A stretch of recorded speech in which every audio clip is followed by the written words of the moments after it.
board meeting and voted on it, but obviously looking for your support as well. Effectively, we have Mr. Keep's recently vacated full-term position as number one. And number two, you'll remember we appointed John Carlin into the associate role as kind of a stopgap measure to help fill the attendance.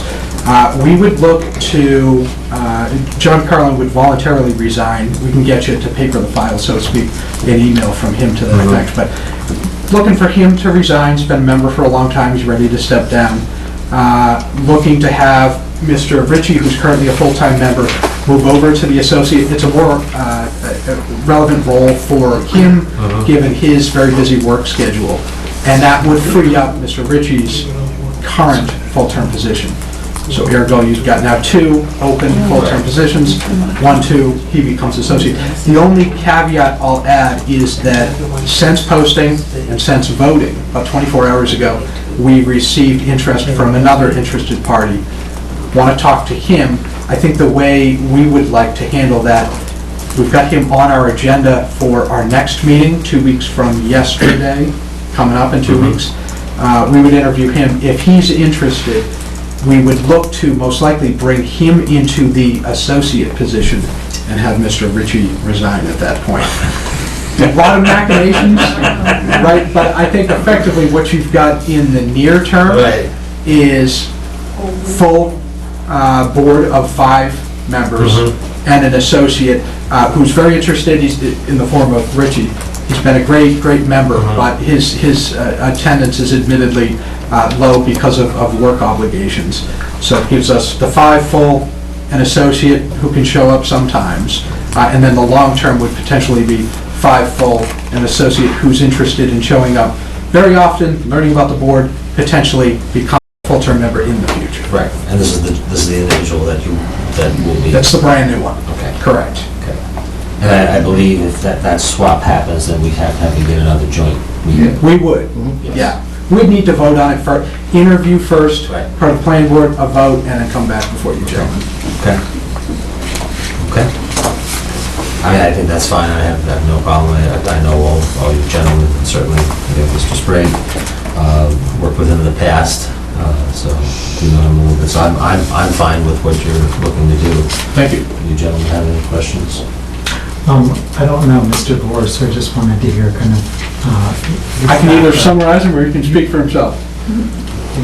Whatever. Sure. I've lived in town about 13 years now. Been a member of the Capital Planning Committee and the Energy Committee, and the current chair of the Capital Planning Committee, and just looking to broaden my interest in the town. Great. Thank you. Tom? Any questions? Anything from the audience? Hearing none, I'll entertain a motion to appoint Michael Gore and Mark Sprague as members and John Ritchie as associate member for the planning board. I'll move that. Second? Okay. All those in favor signify by saying aye. Aye. Okay. Congratulations. Thank you. Thank you. Okay. Thanks, Chairman. All right. Next up on the agenda is a request for approval to relocate the granite watering trough on the south side of Route 117 near the Wilder Road intersection to the town common. Hi, Mark, how are you? Good evening. First, I wanted to ask, have any of you three been able to see this granite watering trough? Yes. Oh, good. Well, here's the survey on it, and I must say, across from 855 was demolished some years ago. So it's just before the left turn from Main Street onto Wilder Road. And you've got a copy of this little write-up that I had written. What happened is, in the 80s, they were going to move this, and it never really went anywhere. I know at the time I thought, gee, what happens if it gets broken? So it never was moved. It was going to be moved to Pond Park somewhere, but we didn't know. And so the commission was talking about it because we wanted to resurrect getting the plaque there to commemorate it and tell people what it was about. And that had fallen through because of personnel at the bank had changed, so we never pressed them about it. But it seemed like it would be a good addition to have it down in the new Village Green Town Common. because it would call attention to it. And it is very historic, and was saved by a highway director at the time when the road was widened. So then it occurred, I had spoken to Bob Romer about it, and the Conservation Trust was excited about it. Bob says it weighs about 2.5 tons, and someone has come forward to support the moving of it, even if there's a police detail involved. And then I suddenly realized I have to ask the selectmen, because this is an artifact of the town. So you should certainly be involved in approving this relocation.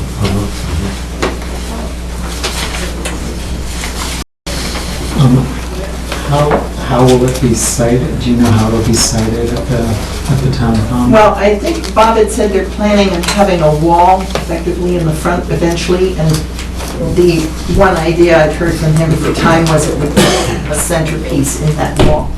And then we will have a plaque put onto the trough, similar to what we were planning before, just a short mention of Osro Hayes, who gave it to the town, and Dante Bonazzoli, who, I only have a couple of these, and the date is of course questionable. But it could be even more elaborate. It might be bigger than just a 10 by 11 bronze plaque. And it would be mounted on the trough itself rather than as on a pedestal before, when the bank had suggested it was going to be on a granite pedestal like the memorials in front of Bob's home and on 117 and at Meadow Road. It's going to look like that. So it's going to be over $2,000 for that granite post plaque. But we think it would be appropriate to just put it on the trough. Well, what's always interested me about this trough is, driving by, I've noticed that there is like a seep or a spring above it. Yeah, but it's already been moved twice. Right. But it does, it seeps out there, and Frog, who lives in that trough, is going to be very upset.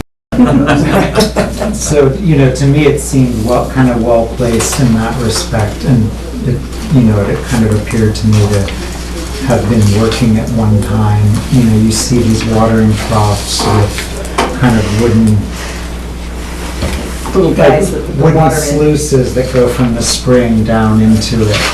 You see those in different places in New England, so. The thing is, it's the maintenance. I mean, for a while, a member of our commission, Marshall McKee, was a landscape architect, would go and clear the weeds and things away. A lot of people just don't notice it there. It gets covered with hawthorn bush, and then they do a lot of clearing away on the hill. We lost some trees there, so it's kind of a seedy place.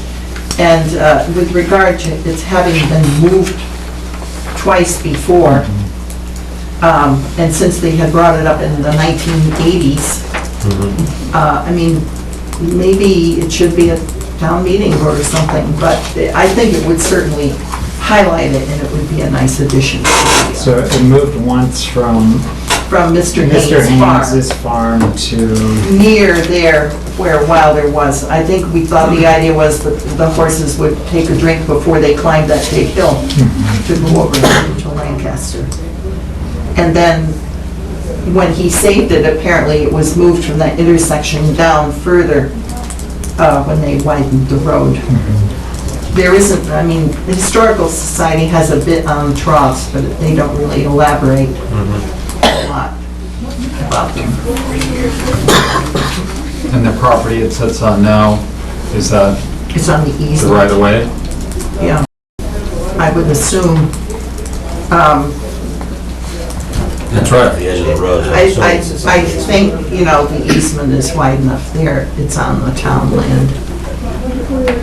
And the historical commission has no, they're behind this, they're in favor of it? Oh, yes. I mean, I don't necessarily have a problem with that. There was one citizen who wrote us a letter indicating displeasure, which is, you haven't included in the package. No, but everyone had received it. Yeah. Well, we'd be delighted to speak, with that person about it. I mean, I was against it in 1980s when I first moved here, and I thought, gee, what if it got broken? But it weighs 2.5 ton, and, there's plenty of equipment that can handle it safely. It's gonna be moved less than half a mile. Right. And what happened to the other ones? They're just, Well, the other ones apparently weren't granite. I see. I mean, Lancaster has like a half a dozen of these, some of which have been moved there and others which were around the mother town, as it were. And according to what Mary Chumo provided, most of them were made out of boards with iron bands around them, and they were not granite watering troughs like so many towns have. So I think the one objection was that the town common right now is owned by a private entity, and this is public property. True. And so, I don't know if that makes a difference. So are we in some way gifting it to somebody, or? Well, if in fact in the future that was sold, couldn't an agreement be made in that sale? But I don't know. I quite frankly hadn't thought of that since the town common was being made for the town, but you're absolutely right. And it's not town property, at least at the moment. True. That's a very valid point. Can you just make it clear that it's on loan to the owners of the town center? Yeah, if they acknowledge that. And they sign off, both sides sign off on that, that would keep track of the possession. They can make it clear that it would be moved at the town's expense if it had to be moved. I don't know where they were going to put it in Pond Park. At that time, we didn't have the big skating area, that was really wet there.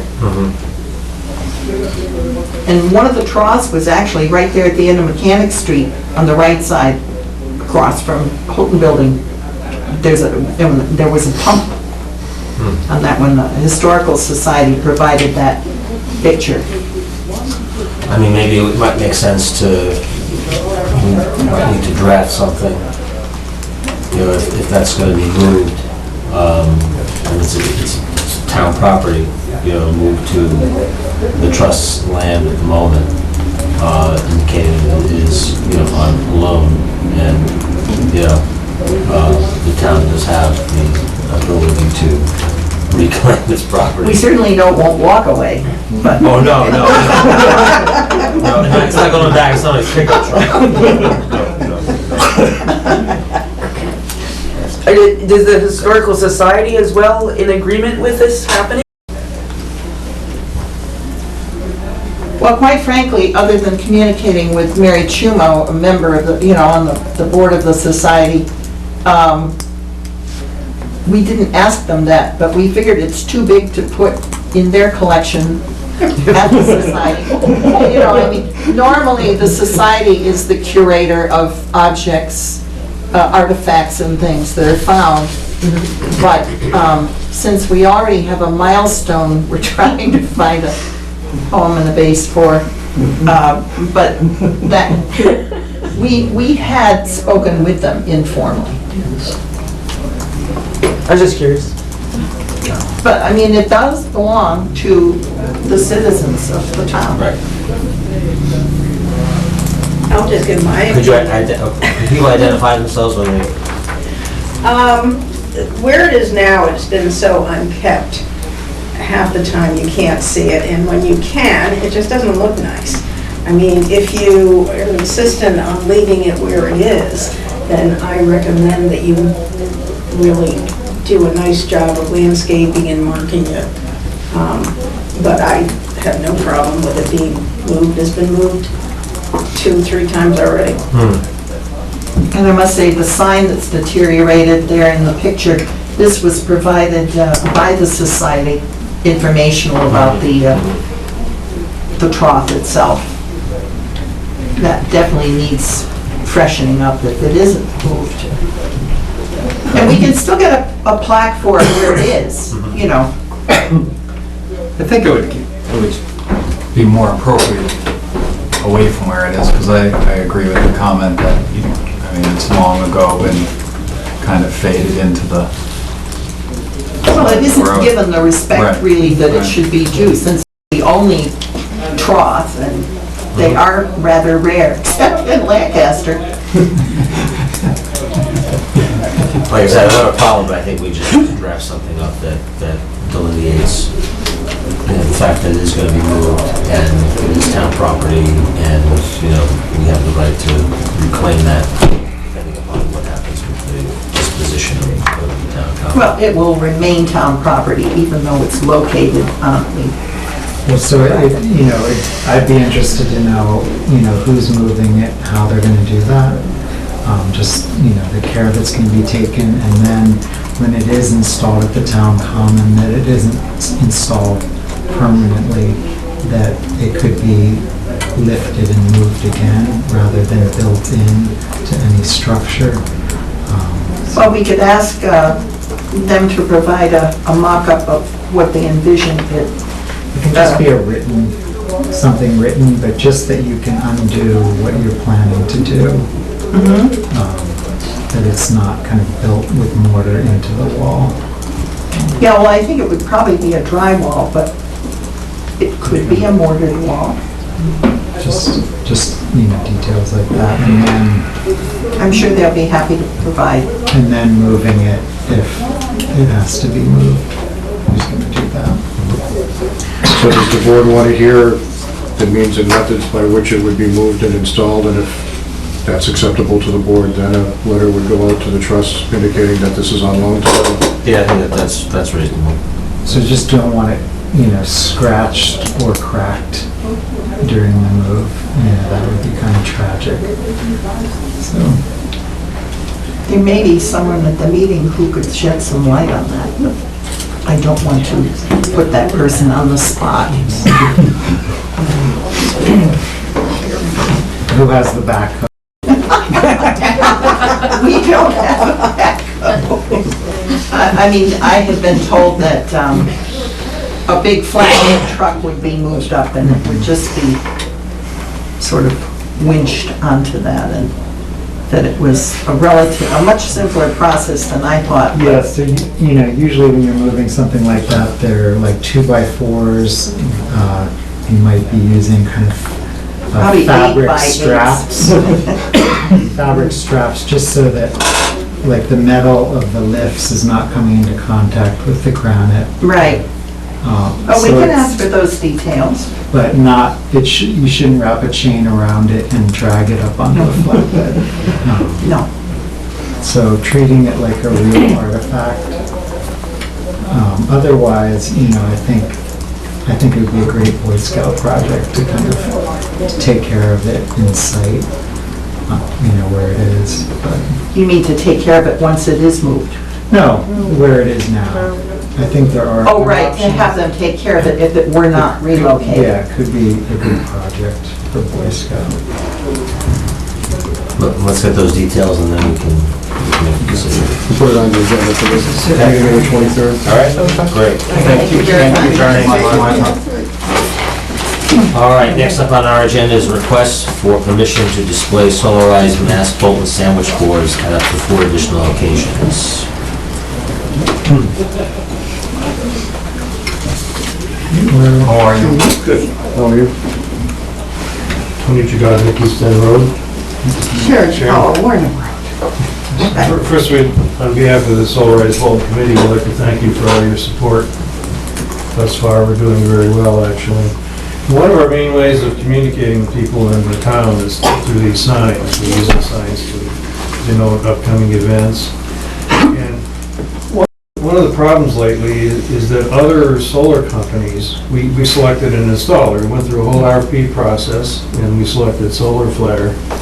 But other installers are coming into town and contacting people and trying to say that they are in fact the solarized installer. So one of the purposes of the signs is to clearly identify Solar Flare. Using the Bolton GIS which is available on the town website. A little map.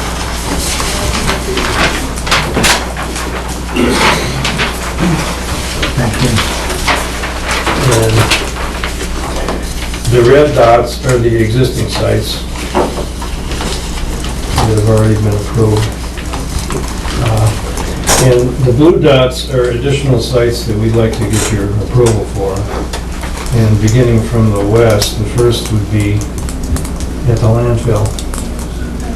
A lot of people are in and out of there, especially on Saturday.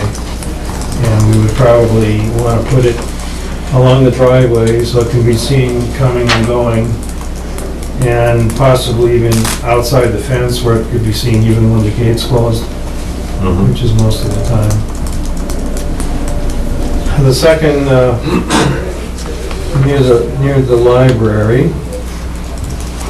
and then going east from there, Pond Park, and finally way at the other end of town, East End Road, near the intersection of East End Road and 117. Now I reached out to John Stevenson, who owns the Bolton Orchards and owns the property across the street, and asked what he thought about that. And they don't like signs in front of their fields because that detracts from their image and their advertising. But he would be okay if we put a sign further east towards Bolton Woods Way, where the woods begin. I drove by there today, and it's all guardrail and then poison ivy. So, didn't look too attractive. So I stopped in at the new neighbors who moved in at the corner of East End Road and where the Emery Pete, the Sawyer Memorial sign is, and asked their permission, and they would be okay with having it located there. So it'd be on the north side of 117. To us, that looks like a good location, because a lot of people from Sugar Road and Coventry Wood, and a lot of people actually go that way to avoid traffic on 117. It's a pretty good flow of traffic through there. A lot of people are waiting in line to get on 117, they would be able to read the sign and see it. So, Well, I don't understand the comments, but you do need to recall that when you were in last, the signs that you do have were approved up through May 25th. Right, and then episodically, we said through the summer. Because we were thinking that we would be announcing particular events. For example, we have a solar open house on the 26th. We need to be able to tell people, and it really is so hard to get to everybody in Bolton. We need a radio station. we have a TV station. We have a TV station, but the cartoons aren't so great. And not so great on the radio either. So how long would you want these signs, if assuming we approve the additional 3 or 4? Probably through September. Through September, the program is actually going to end on October 31st, but in order to get a contract in by that time, people need to sign up by the September. So it would be probably at that. We have pictures, this solar flare has come up with some thermometer signs for us that lets people know where we are in the tiered structure, if you remember that, the tiered. So good to go over that. I just met with the solar flare Oh, you did? representative today, so he explained, like, once we get up to level 5, they'll donate a system to a non-profit building in Level town. 6, right? It's level 6, yeah, it's level 6. Okay, level 6. Yeah. Well, they, I brought the picture, but they actually put one of these in front of the town hall next to the other sign. If you came from the east, you would have seen it. Just to remind you, the tiered structure is, the pricing is all between 18 and 20% below retail, but it varies. So tier 1 has the highest price, which is, I think, $3.55 per kilowatt. Right. Is it kilowatt? Yeah. And, no, per watt. For a while. Per watt, beg your pardon. He's teaching me this all the time. And as more and more people sign up, the price goes down for everybody. So it's a real incentive for more people to sign up and for the early signers to kind of recruit their neighbors. So it's turned out to be a really effective marketing technique. And since our goal is to get as many people as possible with solar in Bolton at these low prices, giving people an indication of where we are on the tiered structure is really good. We're actually already through tier 1 and we're in the middle of tier 2. We're up to tier 2 now. What they're gonna do is, as we get up, they have red vinyl, so they'll put, they'll shade in the thermometer in red as we reach different levels. So actually, as a Yeah, sideline, what's the September 2016 deadline? The end of September is actually the last feasible time that you can sign up for a site evaluation and expect to get a contract signed in time to be part of the program. So if someone were evaluating this and said, well, gee, I want to probably do this in the spring of 2017. Oh, yeah, that's not a problem. It's not when you have the installation, it's when you sign the contract. So in the... Okay, so if someone says, I'm still deliberating this and I think I may want to do something next year, but they can't do anything, if they don't sign something by September, then Or by the end of October. End of October. October No, 31st. then you're not, then you can do it, absolute but not on this pricing structure. Right, and the installations from that would continue on for as much as a year. In other words, depending on how bad the winter Yeah. is. Okay, because I think in some of the collateral that you sent out, that's not necessarily apparent. There's a timeline here. Yeah, we're starting to emphasize that more. I think you should, because Yeah. people think that, well, they may, We've Right. been emphasizing September as the deadline, and there's another month beyond that. In the last Just in case. townwide mailing that came to you last Saturday, it says it's time dependent on that. And we realize that that's been, there's been some confusion about that, and we wanted to really... And you'd still be able to do it next year, but just not at the same price.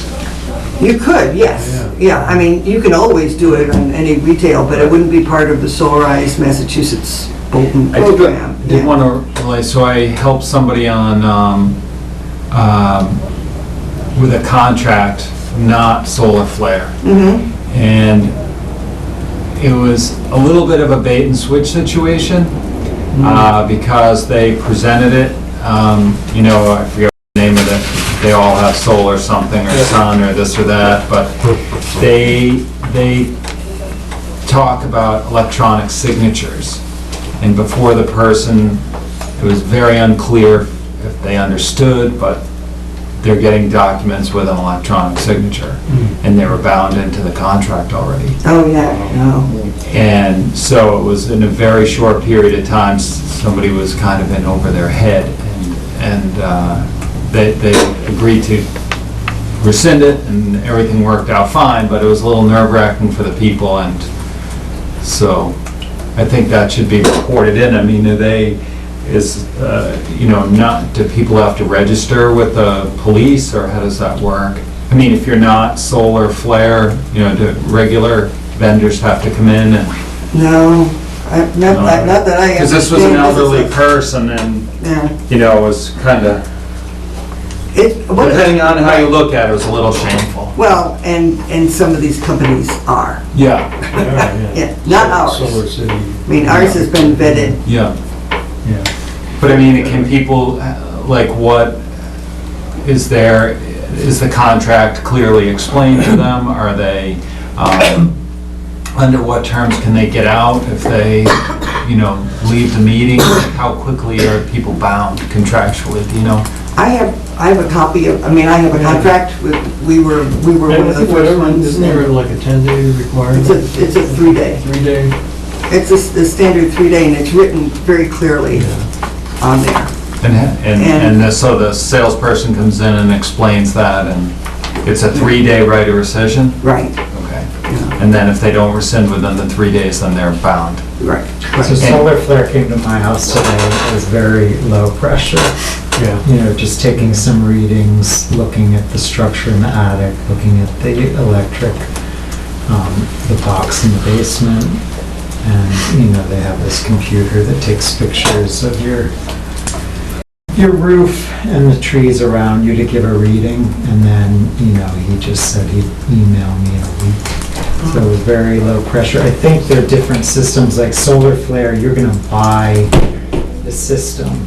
You're not kind of doing this thing where they install it and you get like 10% off your bill, Right. but they own the system. I think Yeah, so. this one you were essentially paying it off over the 20-year term or whatever. it was. Right, yeah, Yeah. yeah. Way better But- deals. Yeah. So what did your solar access turn out to be? Was it pretty good? You tell me? Yeah, I mean, he showed us the photo and that was So interesting. you don't have to cut down any trees? I think, you know, I think he's gonna run a report. Okay. There was some morning and afternoon trees that might need to come down. But back to your question. Yes. Back to your question. It turns out that these boards have turned out to be really effective communicators.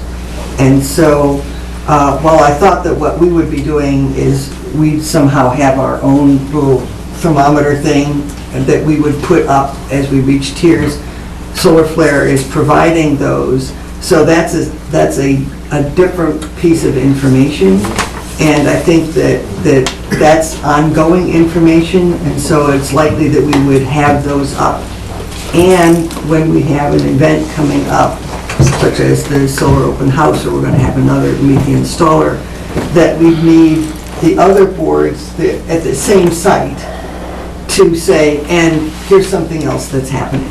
So you would want double. In Yeah, some cases, we kind of don't- double your pressure. We have 5 of these and 6 of the others, so Yeah. we really don't have enough to double them up everywhere, but at some of the key sites, we probably would want to double them. I think that we're asking for several along 117 in the middle of town. Yeah, We may not we could, actually need that. Traffic goes slowly enough in both directions to give people plenty of time to read. yeah, these 4 sites were decided by our committee, and so we're reporting them here to you. Sure. But we, in order of priority, I think that, especially the one at Pond Park, because we already have permission to put up a banner there on the railing. We could do without that one. Yeah. Near Jumo Road, the Pond Park, where will it be placed? Well, the Pond Park one, Yeah. I think the idea was, and Tony just said, we probably don't actually even need that one, that we're going to have our banner on the railing, and that it would be near that, but I actually think, My concern is that it not go on the sidewalk. Oh, sure. Oh, yeah. Right, yeah. right, yeah. But one thing to bear in mind though about the banner at Pond Park, the town policy is that banner is up for 2 weeks. Right. So it would need to come down for some period of time. We have plenty of tie wraps in the front. School ends next week, but that is a good spot for a sign on Mechanic Street. Mhm. I mean, I don't have a problem with the additional signs, you know, if you're gonna do it through September. Okay, thank you. And have you thought let me tell you, pretty good year. I have to tell you that we have actually pretty good sun access, and they told us that we'll pay off our whole system in 4 years. I mean, getting these reduced rates.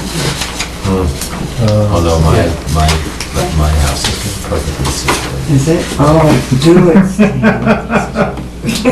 So what are you gonna do for me? Mr. I Chairman, just Mr. Board, did. I want to make a motion to approve the... Yes, I'll take a motion that we approve the request for the additional signs, Solarize Bolton through September. I'll move that. Second? All those in favor signify by saying aye. Aye. Aye. Okay. Thank you very much. We'll talk later. All right, up next is a discussion regarding cable coverage for the town, boards and committees. Come on then. Yeah, please do, Ken.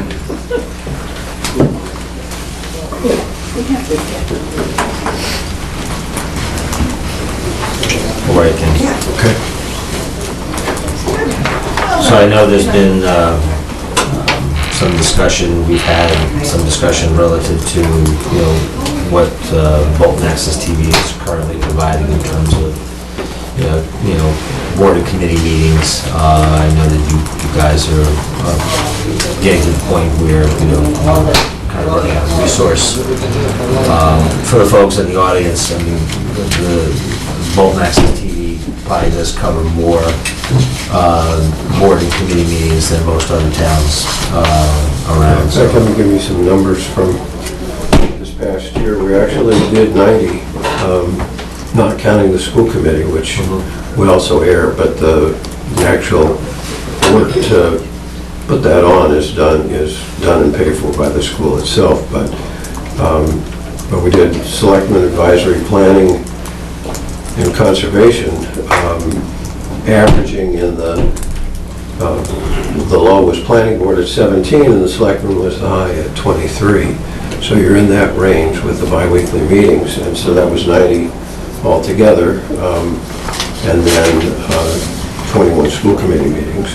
And we also covered the Space Needs Committee, had 16 of those. So it's a pretty hefty number that we do. Now, I had sent a note after your last meeting, and I can just kind of synopsize for the audience on that.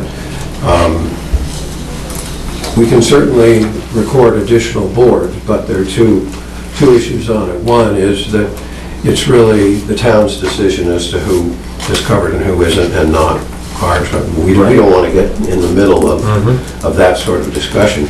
But the other thing is that our plate is full, that we don't really have resources to do more than what we're doing now. So the choices, it seems to me, are either that we are given resources, given some money to pay for additional coverage to do that, or you folks decide what we're not going to cover. So of those 5 boards, and we did Tri-Town when it's here, and Economic Development as well, except that they're only monthly, so there are only 7 of those. Now, I said I would tell you what the cost is, and what we've figured is that it's, in round numbers, about $100 a meeting, because we pay a person, the cablecaster, who is actually running it, and then, many of our cablecasters are students, and they have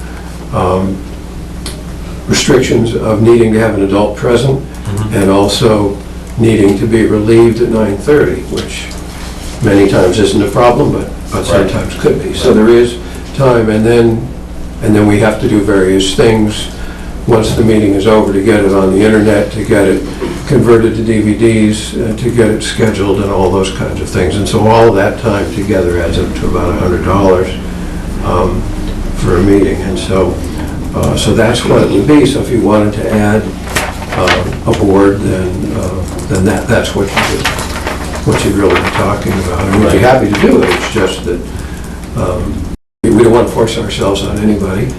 And that's really up to you. And then, but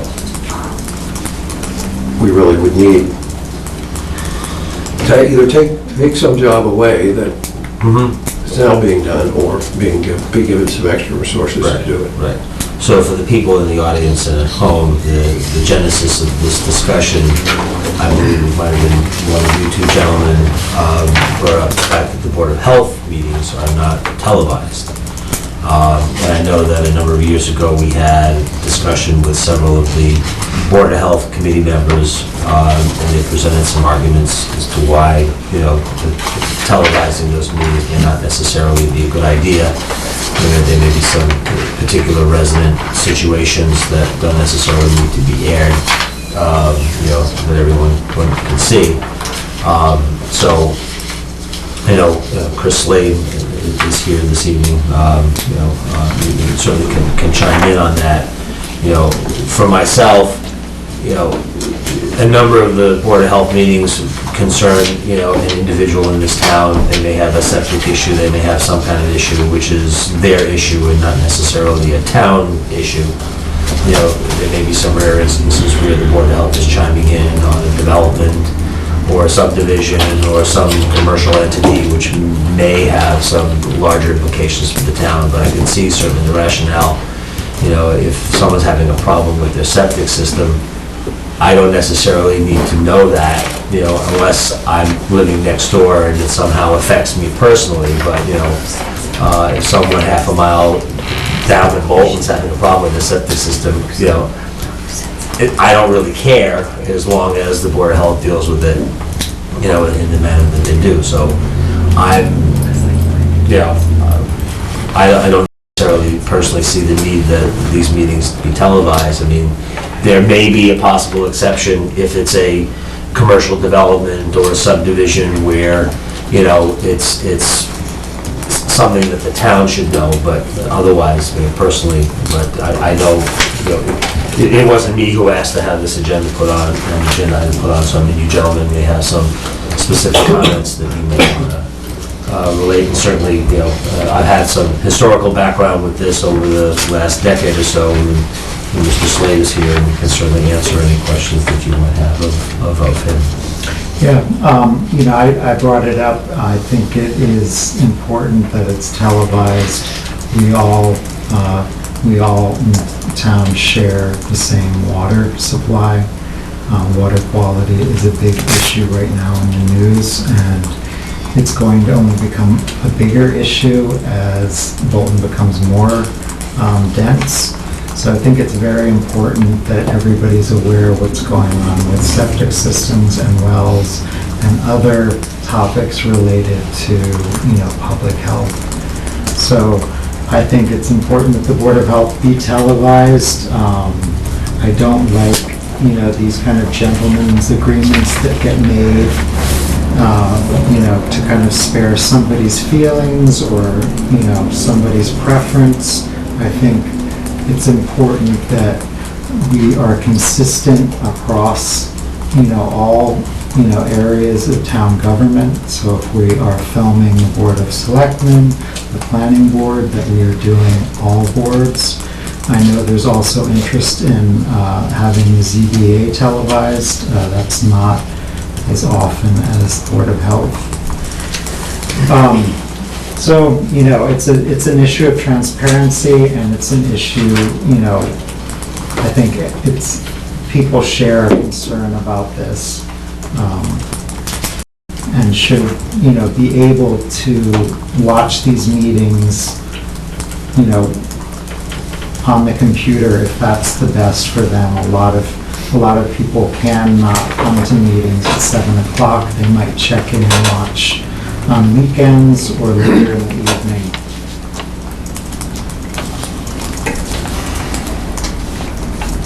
I have some questions about, if the Space Committee, that's terminated, right?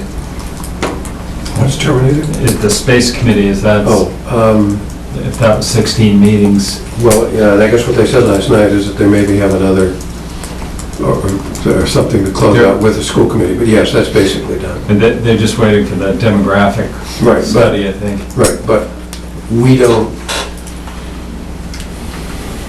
that's also essentially filmed by the school district, so I don't really count that. That's not part of the 90. I thought you said the Space Committee had 16 meetings. I did, but that's not part of the 90.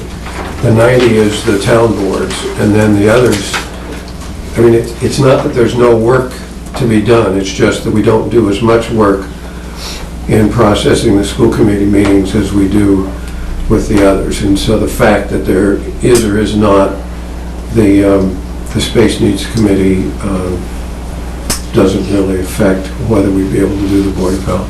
But did we do the 16 meetings within the existing budget? 16. What we had to do on it, yes, but that wasn't a full $100 board meeting, if you will. That was maybe a $50 or $60 meeting because of what they do. Okay, so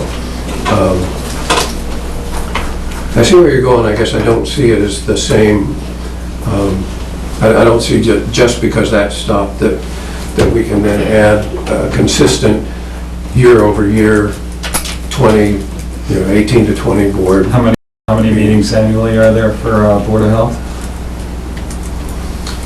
24, yeah. That's twice a month, 24. That's probably similar to what the other guys are, and you guys meet only once in July and August, and so that ended up with 23, and you occasionally have other ones, and they may or may not be that, but it's probably nominally 20, so you're talking a couple of $1,000 basically, as I see that.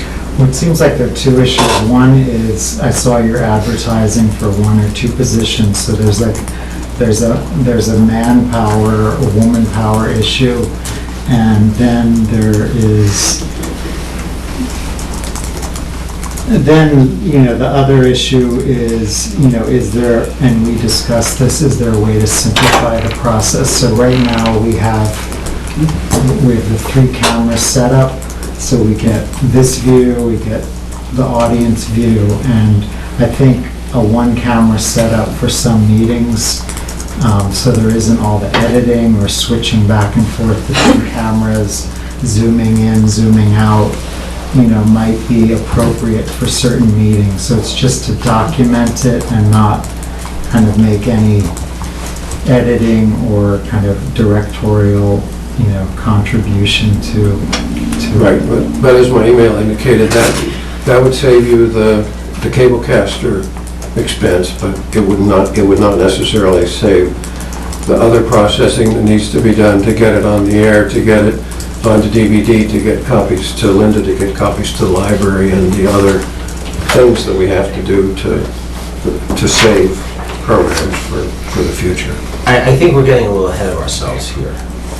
Anything can be done as long as you throw enough money at it. So, we can do whatever we want as long as we have enough money thrown at the particular issue. But I believe the issue has been is that the Board of Health is sensitive to having some of these meetings televised for a variety of reasons. And I think that's the issue we need to discuss first, as opposed to whether or not, we can streamline with 1 camera or 2 cameras or editing and all that. And I think having the discussion as to why the Board of Health feels that those meetings should not be televised should come first. Then we can figure out if the decision is they will be televised, how to figure out how to pay for it. Mr. Slade, would you like to comment? The Board of Health is somewhat unique in that we do not make policy, where the planning board, the Board of Selectmen, make policy that affects the whole town. Almost 99% of what we do is dictated by state law. So we're not making policy that affects people on a broad basis. We do not make a point of not getting involved in developments of that nature. We look at each individual thing. If it meets code, it gets a permit. If it doesn't meet code, it doesn't get a permit. And we leave that up to the planning board. The future and the growth of Bolton is the planning board and yourselves, whatever. And try not to get into that. What we do is work a great deal with individuals who are struggling with keeping up with our rat race society. And there are a great many programs out there, both private and public for people, but the paperwork to get them connected up, that they get the benefits that we're paying taxes to hand out to. Now you may say our society has gotten to be too much a giveaway or not. They're entitled to as much as anybody else. So we work very hard with our nursing service, connect these people, and our social worker, and they're not always elderly, so they don't come under the senior citizens, to help them get themselves straightened out and organized. So they can stay in their homes and do better. And that's certainly not a subject for the camera. Each one of us tonight is speaking to that camera. We have no choice. I mean, anything we say or do may and will be used against us in a court or anywhere else. So we feel that we're far better off and able to do our job for the town much better without having that camera on us. Now, when I spoke to Mr. Troop, I explained this to him, and I asked him his indulgence that he would not film us. He can, if Batco wants to. And I went through this with the Ethics Commission and made it very clear when we were challenged on this before that we asked not to be, and he agreed, or Batco agreed. Batco didn't agree. They have the right to do it.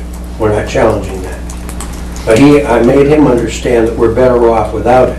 However, I did tell him I would meet at any time with an interviewer, either in a roundtable discussion or individually, to be interviewed in front of the camera as to what the Board of Health was doing or on any particular issue.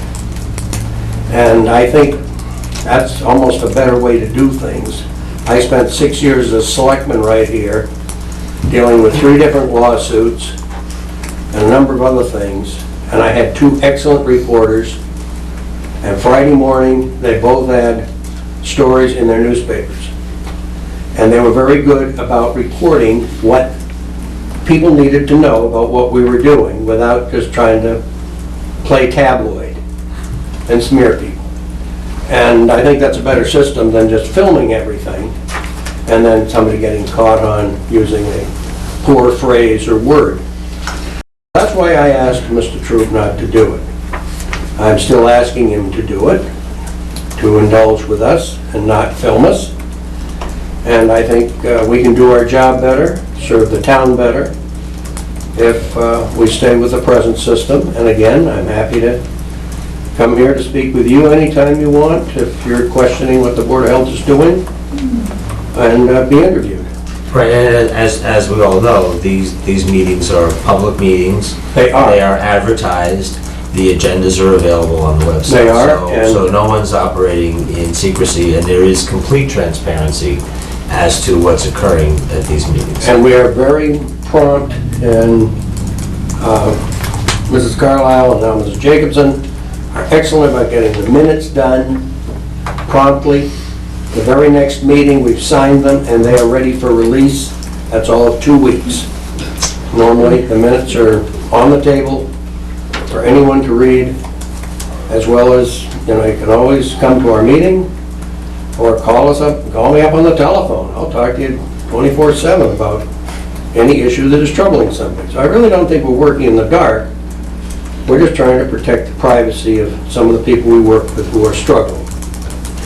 And I think that's legitimate. Is there any way to develop like a self-executing or objective list of, agenda items so that there are certain ones that would be, untelevised and the rest televised? As far as I know, once you're televised, you have to go into executive session to turn it off, and the rules on executive session are very strict. I don't think we can really do that, can we? Well, I think what Tom was suggesting is perhaps there may be an agenda that might be, I don't want to put words in your mouth, but I think what you were implying is if there's something that's particularly sensitive, that for that evening, it wouldn't be recorded. Well, if you're talking about health information and healthcare needs, I don't see with HIPAA how that's even, why would that, if that's what I'm hearing, like nursing services and things like that. Well, we have to be very careful because this is one of these ridiculous situations. We are supposedly elected and responsible for these programs to function. We have an excellent staff from the Neshoba, and they can't talk to us because we're not healthcare professionals. And the HIPAA laws prevent it. We're the public. Right, so just on that. So now you're going to add a camera too? That ought to really help. No, I'm saying, wouldn't a discussion of healthcare information preclude even it being on a public agenda, never mind television? If that's We can refer to it vaguely in the agenda, but no, we're not specific in the agenda as to, we're not putting names in there, whatever. Look, we're straddling a saber, trying to be nice to people, trying to help people and meet the Mrs. Coakley's hatred of town government. I mean, she, as Attorney General, really worked at, she loved organized labor, but did not like local government. She made our lives pretty miserable. I think the Board of Selectmen could function much better if you weren't on camera. You could speak far more candidly and be honest with each other. I mean, I look back to when Ken and I and Ken Nishway worked, we had that camera on all the time. We have never accomplished the things we did. And built for consensus. One of the nice things is when you don't have the camera on and you're able to speak more openly, you can build consensus. And we are very proud of the fact that 6 years, all of our decisions came out unanimous. Remember one night Warren Wilson stopped by us, he was turning in the cruiser at 1 a.m. and thought we'd left the lights on up here. We were still up here brainstorming, trying to come to an agreement on an issue. And we did. Let me mention one thing that I recall. A couple of years ago, the Board of Health had a meeting that was involved with, as I recall, Lyme disease or West Nile virus or something. But anyway, one of the public health issues that was in the news, and they asked to have the meeting televised. Yes, definitely. And we did that. So in partly answer to what you're saying, there could certainly be some subjects where it was in everybody's mutual interest for them to do it, and if they asked, then that could certainly be accommodated. We could certainly do that. We could certainly do it with That public was done hearings. once before. But I mean, it would have to be developed so that it was, kind of self-executing. So if it's about water or, whatever the subject is that affects all of us, then it would be televised or on the agenda. And if it's of a private nature or healthcare information or provision of nursing services, maybe that's, that stays off camera. But if it was self-executing and not subjective, and the policy was in place, you may not be violating anything. But I think what Chris is saying is that for the most part, it is an individual that the Board of Health is meeting with. It's not to discuss a general policy, Lyme disease or quality of water, but it's Mr. and Mrs. Jones who have some issue with something, and they're coming before the Board of Health. And that, from what I can see, is the majority of what you're dealing with. Yes.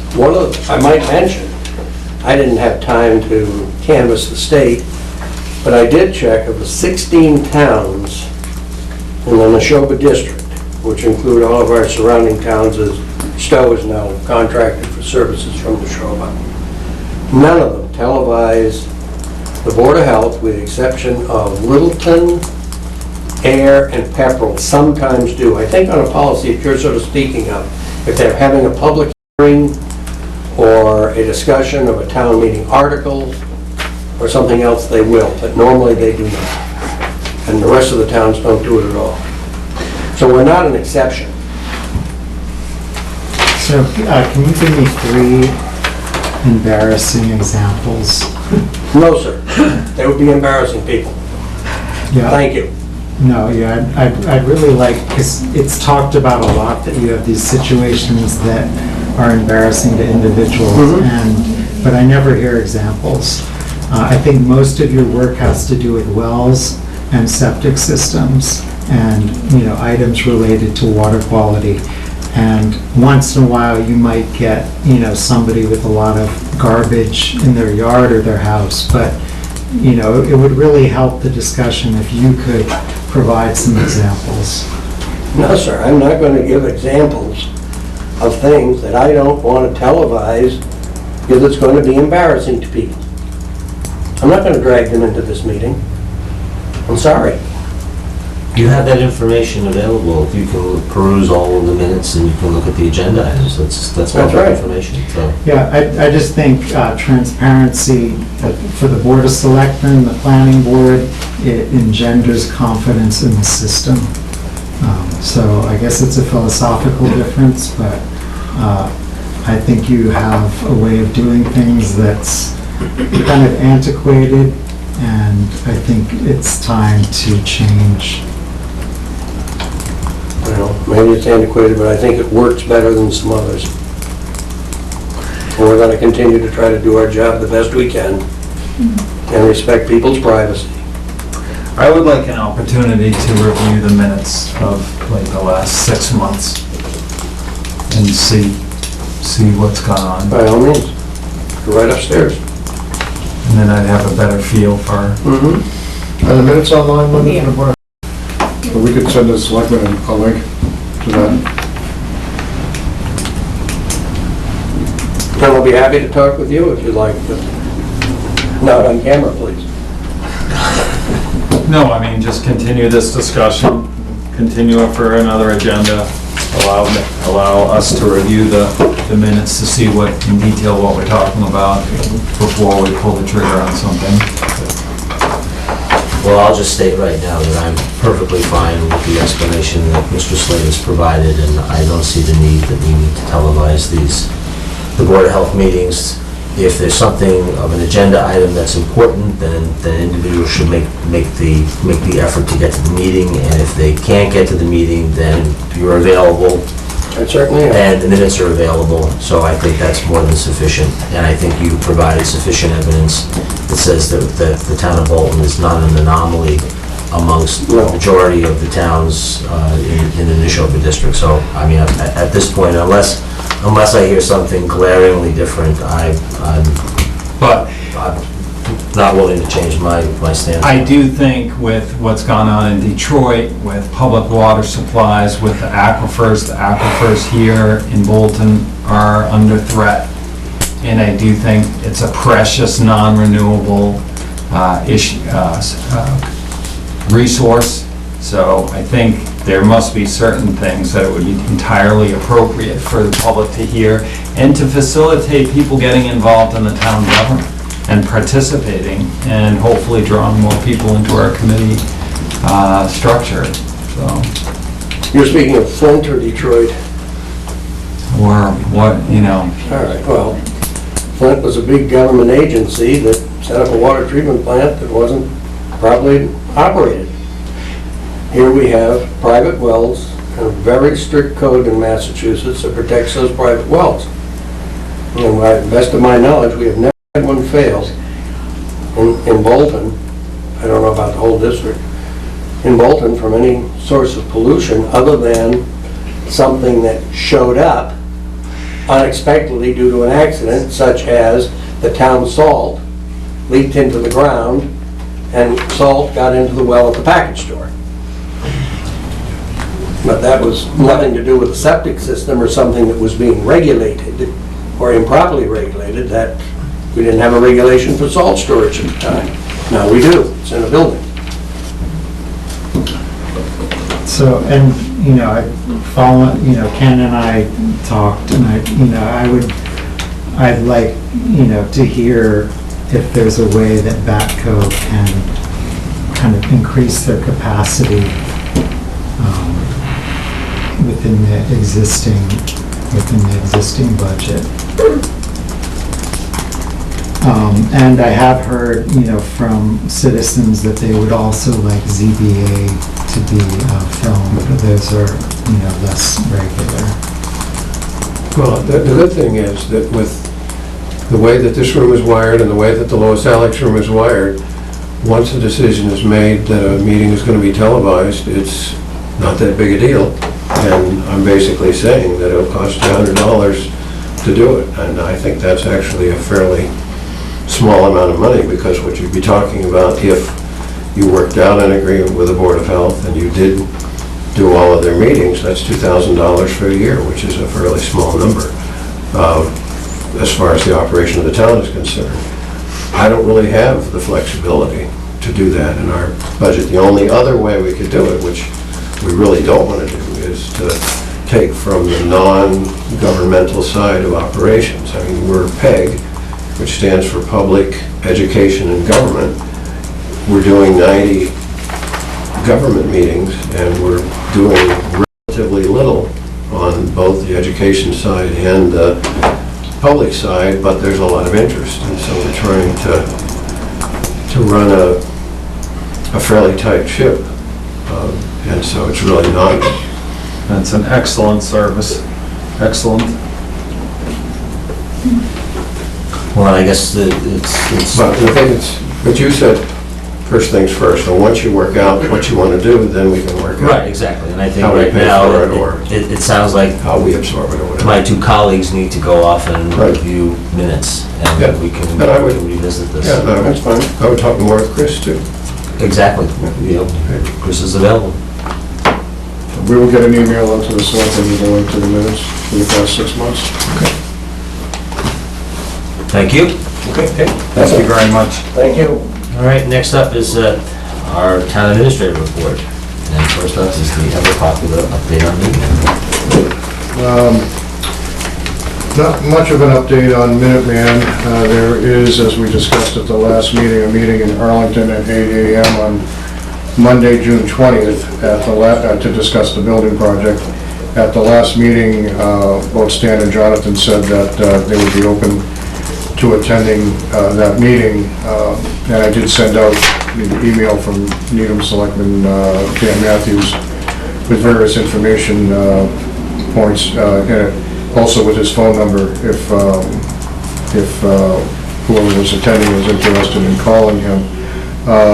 Stan is no longer available for that meeting, but Jonathan said he is, so Jonathan will be attending the meeting on behalf of Bolton.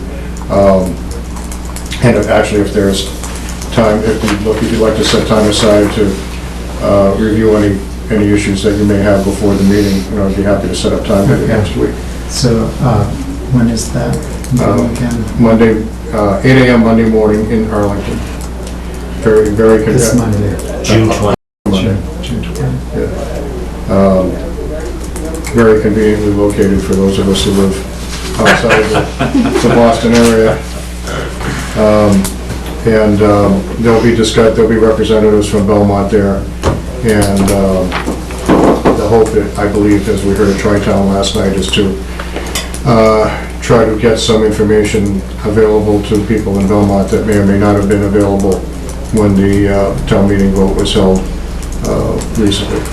And I think it's an educational process that begins on the 20th, but doesn't necessarily end on the 20th. And I think what we heard last night is the hope is that there will be a special town meeting called in, I think, mid-September.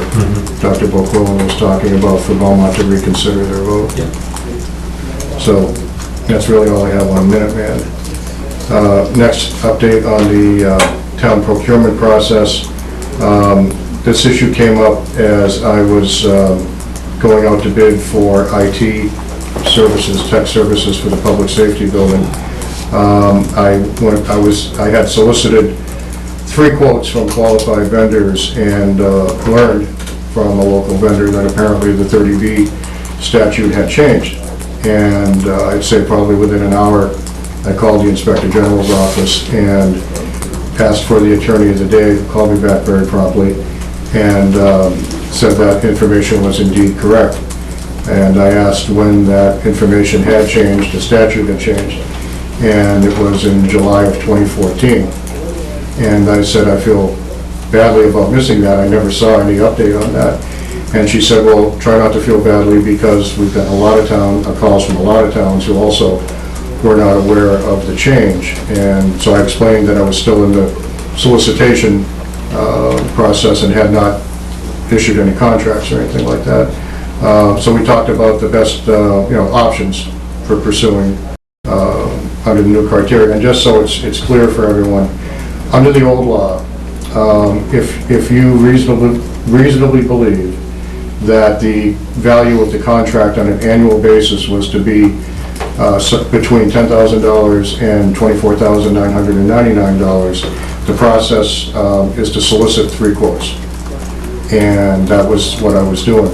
What the new law says is it's 2-pronged. One is that the ceiling was lifted to $34,999. So the ceiling was increased $10,000, but the wrinkle was that ceiling now applies to the term of the contract, not on an annual basis. So under the old agreement, it could have been $24,000 a year for 3 years, and that's fine. Under the new agreement, if the 3 years total add up to in excess of $34,999, which certainly IT services would, then you need to go through a different process, which is public advertising in a local newspaper of broad distribution, and it needs to be advertised for 14 days. And then you have the option of soliciting quotes or doing a request for proposals. On the IT side, my experience has been, and that of my colleagues, has been that, as with, let's say, solar companies, there are some out there that are more trustworthy than others. So if you can solicit quotes, 3 quotes of businesses that are known to you that are reputable, certainly you're safer. In this case, my feeling is that the way that I'm proceeding is to do a request for proposals. So companies can submit their qualifications. They're measured against criteria that are established in the request for proposals. And the RFPs always work is there a separate envelope that's submitted with the price consideration. So the way the state has set up the RFP process is that you don't look at the price consideration until you've ranked the proposals, the proposers. And then you open the price consideration and you weigh the two. So you're not necessarily, the state doesn't want you to necessarily pursue the lowest cost for something like that. They want to make sure you've got a good provider meeting your criteria and it's a competitive price. So the ad will be in the item tomorrow, which also, if you don't buy it off the newsstand, it also goes out in the telegram. And I plan on having a notice up either tomorrow or Monday on Combis, and which is an online system that all state bid contracts are on. So anyone who's on state bid contract, they'll have visibility to it both from the newspaper ad and from Combis. And anyone who's not on a state bid contract will still see the newspaper ad. Most companies would have a clip service, I would expect, that would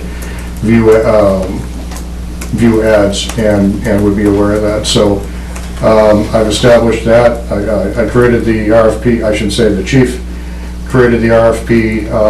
I reviewed it, needed very little adjustment. The chief did a very good job on it. We had a template to work from another community. And we will have a non-mandatory bidders conference at the Public Safety Building where any potential bidders may attend and view the facility and ask any additional questions they may have. And then we will have the deadline for submittals. I think it's June 29th, if I remember correctly. And then we'll choose from there. And my plan is that the review committee who will review the RFP will be myself and the 3 department heads for the Public Safety Building. They're the users of the service, and they understand best what they need and what works well and what doesn't.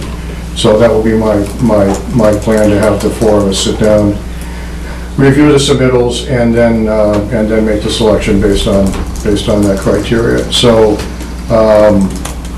I definitely feel badly about not knowing that the law changed, but it's not something that we use frequently, and as I said, it's not understanding the rules, it's just did not see that an update came out, and I have spoken with the Inspector General's office a total of 4 times, total.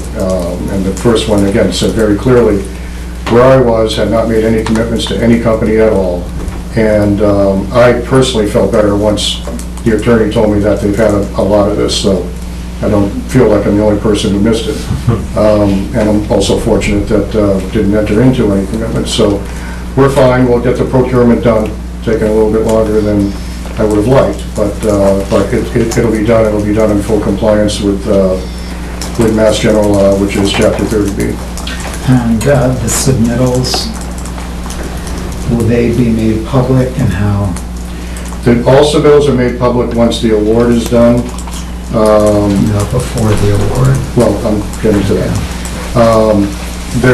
They're put up online. Well, they wouldn't be put up online. When you have the opening, what's public is who submitted. Anyone who attends the bid opening or the bid announcement. You know, we would not, in this case, we would not open the price proposals until the selection's made. You know, once you get to the selection process, once you've not prioritized, but rated the submittals, then you get the price considerations. But what is public at the time of the deadline is who submitted. And so we have the opening to see who submitted, we announce who submitted, and I check to make sure that they've met the established criteria for required paperwork and that type of thing. Conversely, and this is where goods and services differ significantly from construction, whether it's vertical construction or horizontal construction. Well, let's say we're going off and, well, a good example is when we were looking to paint the Houghton building. And so we advertised for that, had all the bids submitted. What you do at that point, because the decision is based solely on the financial consideration, it's the low, responsive, and responsible bidder with no subjectivity as long as they're responsible and responsive. Then what we do, say we had six bids, we open them bid by bid, name the company who submitted the bid and what the bid was. So that's all done at the time of the bid opening. All public documents can be viewed immediately. In goods and services, the price consideration is not necessarily, in the case of an RFP, is not shared until the decision is made. But it is all public information once we get to that point. And the RFP, who responds is driven by the advertising? Yes. And that's it? That's the only... Yep. Can we post the RFP on like the Bolton Community Group, just to give the public? Well, it'll be up, I can put it up on the webpage, and then links can be provided to that, absolutely. Okay. Yep, Okay, good. absolutely.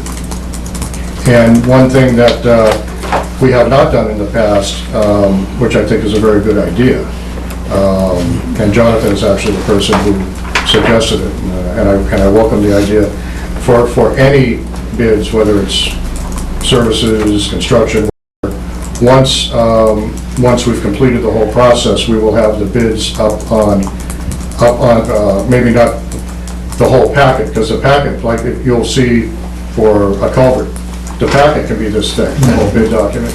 But we'll certainly have the what the bids were, the company name, bid number, and so forth. And if anybody ever does want to see the entire packet, they're always free to be viewed at for construction at the DPW. So I have a question. Why aren't we going town-wide for a communication, for IT or whatever this is? Well, public safety building is it's a secure environment, it's got unique requirements, and for this pass, it should be, it's specific to the public safety building. If we wanted to do something more town-wide, we could do that, but until the end of FY17, we're under contract to the person who supports the town hall and the library. So if we wanted to re-advertise at that point for something broader, we can do that. But right now, what we're looking at is the public safety building specifically, and there are some unique requirements relative to a public safety building. But wouldn't there be some economies of scale that would be... In tech services, I'm not sure that there would be. It's not as though if you have 50 Outlook accounts, you get a break over 25 or something like that. It's more difficult to achieve economies of scale on something like that. If you're talking about hardware procurement, then, we were going to buy 6 servers, now we're going to buy 15.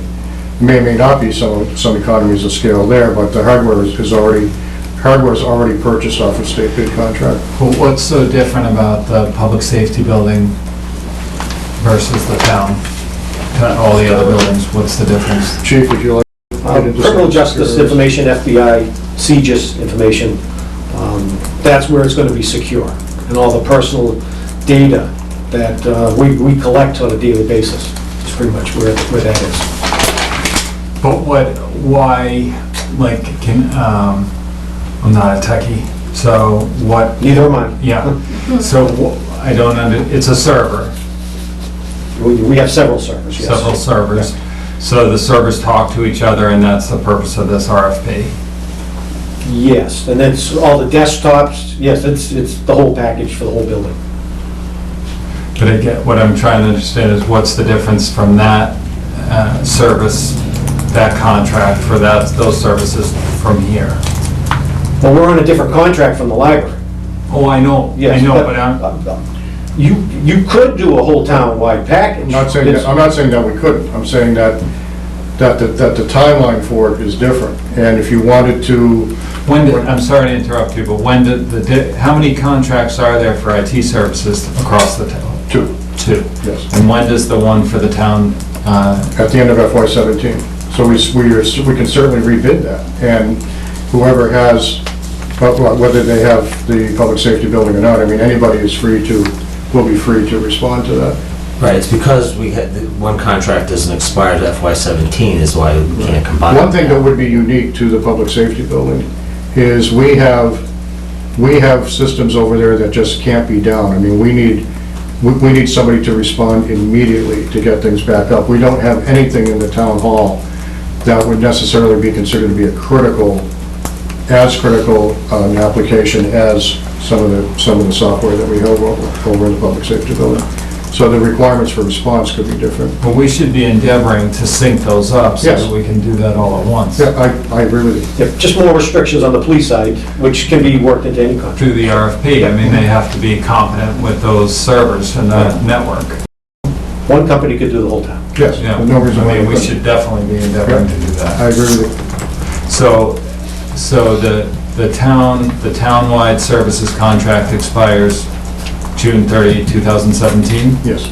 And when will, I mean, the RFP for public safety will say a term, expiration date of when?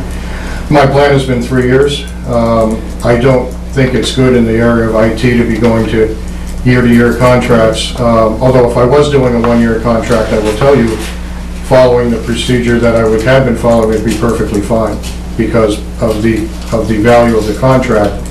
If I decided, quite honestly, if I decided to game the system, I could have said, you know what, we'll do a one-year contract, I can go with the bids that I've got and call it a day. I don't think it's in the best interest of the town. I think in the area of IT, there should be continuity, as long as you've got a good provider. So the way the RFP is structured, and the way the pricing will be quoted is for fiscal year 17, with an optional year for FY18 and an optional year for FY19 with the option at the sole discretion of the town. So if we're not happy with, say we change providers, if we're not happy with a new provider after 1 year, I can... So we would have the right to rebid that? Yes. At fiscal 17 along with the rest? That's right. And that's going to state that in the RFP? Yes, it will. It does. And can you also state in the RFP that, what our intention is to bid the whole system? I could do that. I haven't done, yes, I could do that. I could do that. For the state that the starting option, in option year 18, we will be actually, I could do that. Well, actually, it doesn't really matter because whoever gets the contract for the public safety building, whenever we let that out, when it comes time for the library and town hall's contract to be up for renewal, RFPs will go out, whatever the process is for that, and the company that has the contract for the public safety building has the opportunity to bid on the rest of it. Well, they do, as do others. And as do others, so... But if the goal is, I understand what... There's an incentive. There is an incentive, exactly. Future work. Yep. So, yes, there is a way to word that in there. There's no reason why we can't do that. There's no reason why we can't do that. Because this came up too in advisory meetings with the telephones at public safety, that there was multiple contracts between fire, ambulance, and police. Right, well, we're taking care of that with the phone system. The public safety building is getting a new phone system, which was being paid for out of the 911 grant from Devon's. And they're all getting new radios. I should say, immediately, police and fire are getting new radios, and then a little bit further down the line, ambulance will be getting them as well. So they'll all be on the same radios, and they'll all be using the same phone system within the public safety building. So it should be standardized. But I think there was just some legacy stuff. There is some legacy stuff. Right, I mean, there was everywhere. just things weren't syncing up. So then the same vendor will have townwide services plus all the public safety? Well, no, that would be, the phone system would be maintained by Devon. I see. Isn't that true, Chief? Yes, they'll pay the bills on all. That's right. So all police, fire, and ambulance are all maintained, the phone systems are maintained by Devon's now? Not now.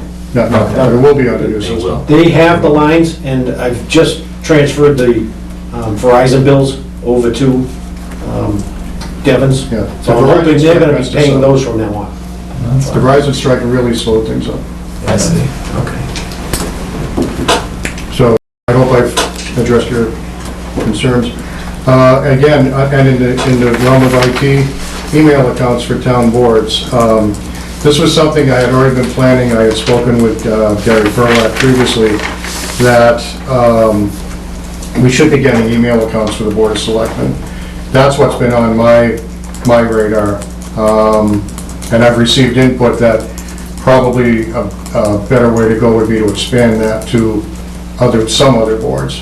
I'm not sure that every board would need that, but, so I worked with Linda to pull a list together. So the recommendation I have, and it's just a recommendation, and you should know up front that the cost of these email addresses will be $84 a year, which is not budgeted, but we'll be able to, we can address that at the time with an advisory transfer or whatever. So my suggestion is individual email accounts for the 3 selectmen, individual email accounts for each of the 6 members of the advisory committee, and the 3 members of the Board of Assessors, and accounts for the chairman of the Board of Appeals, Conservation, Council on Aging, Economic Development, Board of Health, and the Planning Board. The other boards, while not less important, are less active in volume of things that they do, and are less subject to controversy or records requests. And this is really, it's about making sure we're keeping proper records. And if anyone is looking for, anyone wants to see a particular email from, a certain selectman, they don't have to go into their own personal email, it's town email. So this is why, so it's based on that I made this suggestion, and it looks like the numbers we have here, is this for the 18 email accounts? So if we do the 18 email accounts that I just mentioned, it would be a new cost of $1,512 a year. And as board members come and go, we would create new accounts for them and archive the accounts that already existed. So I don't see, we're still, the one thing I haven't sorted out yet is the best way to do the archiving. Do we just always keep the email accounts and never get rid of any of them? Or once a board member moves on, is there a good, efficient way to just offload all the information somewhere else and then not have to keep on paying the $84 a year for that email account? I'm sure there's an easy way to sort that out, just have. It's 84 per email? 84 per account? email account. Per person? Yes. So when you email us information and we respond to you, that'll be saved? Yes, Okay. that's right. That's And right. what's happening with those emails now? Any email I have is backed up to the cloud. So this would just be like, if people are emailing us with their concerns. Yes. And we're responding. That's right. And it makes the Board of Selectmen much more accessible, because historically, the Board of Selectmen have not wanted their personal email accounts shared, and I understand that. So what would happen is someone would send an email account to me, an email to me, please forward us on to the Board of Selectmen. So now the citizens can have direct access to the Board of Selectmen and not have a middleman. So it makes you more directly accessible, as well as providing, I think, much improved record keeping in case we ever need to provide a record. So I plan, unless you have any concerns or any comments on what I just said, that's what I plan on implementing, hopefully early July. Next. Oh, hold on, someone has a question. Hi, Donovan and Nadia on Main Street. I just wanted to suggest you may want to come up with a data retention policy for your electronic emails, because, you know, some organizations only save emails for 6 months, others delete them immediately, and you also want to look at if there are any, you know, legal actions. Do you want those emails saved? So you may want to have a data retention. We are under strict requirements from the Attorney General's office. We would have to save everything for at least 7 years. Okay. And there are certain types of things that must be saved longer than that. Okay. But at a minimum, 7 years. And yes, all the town employee emails are all backed up, I believe, on a daily basis. Right, and then you want a destruction policy that you kick off every 7 years. Next, a follow-up on the Main Street Design Grant. As a follow-up to the last Selectmen's meeting, I did send an email to the MAPC, to Mark Rassicott, to Mark Drayson, who's the director of MAPC, and copying Mark Rassicott, who I believe is, oh God, I've drawn a blank on his title.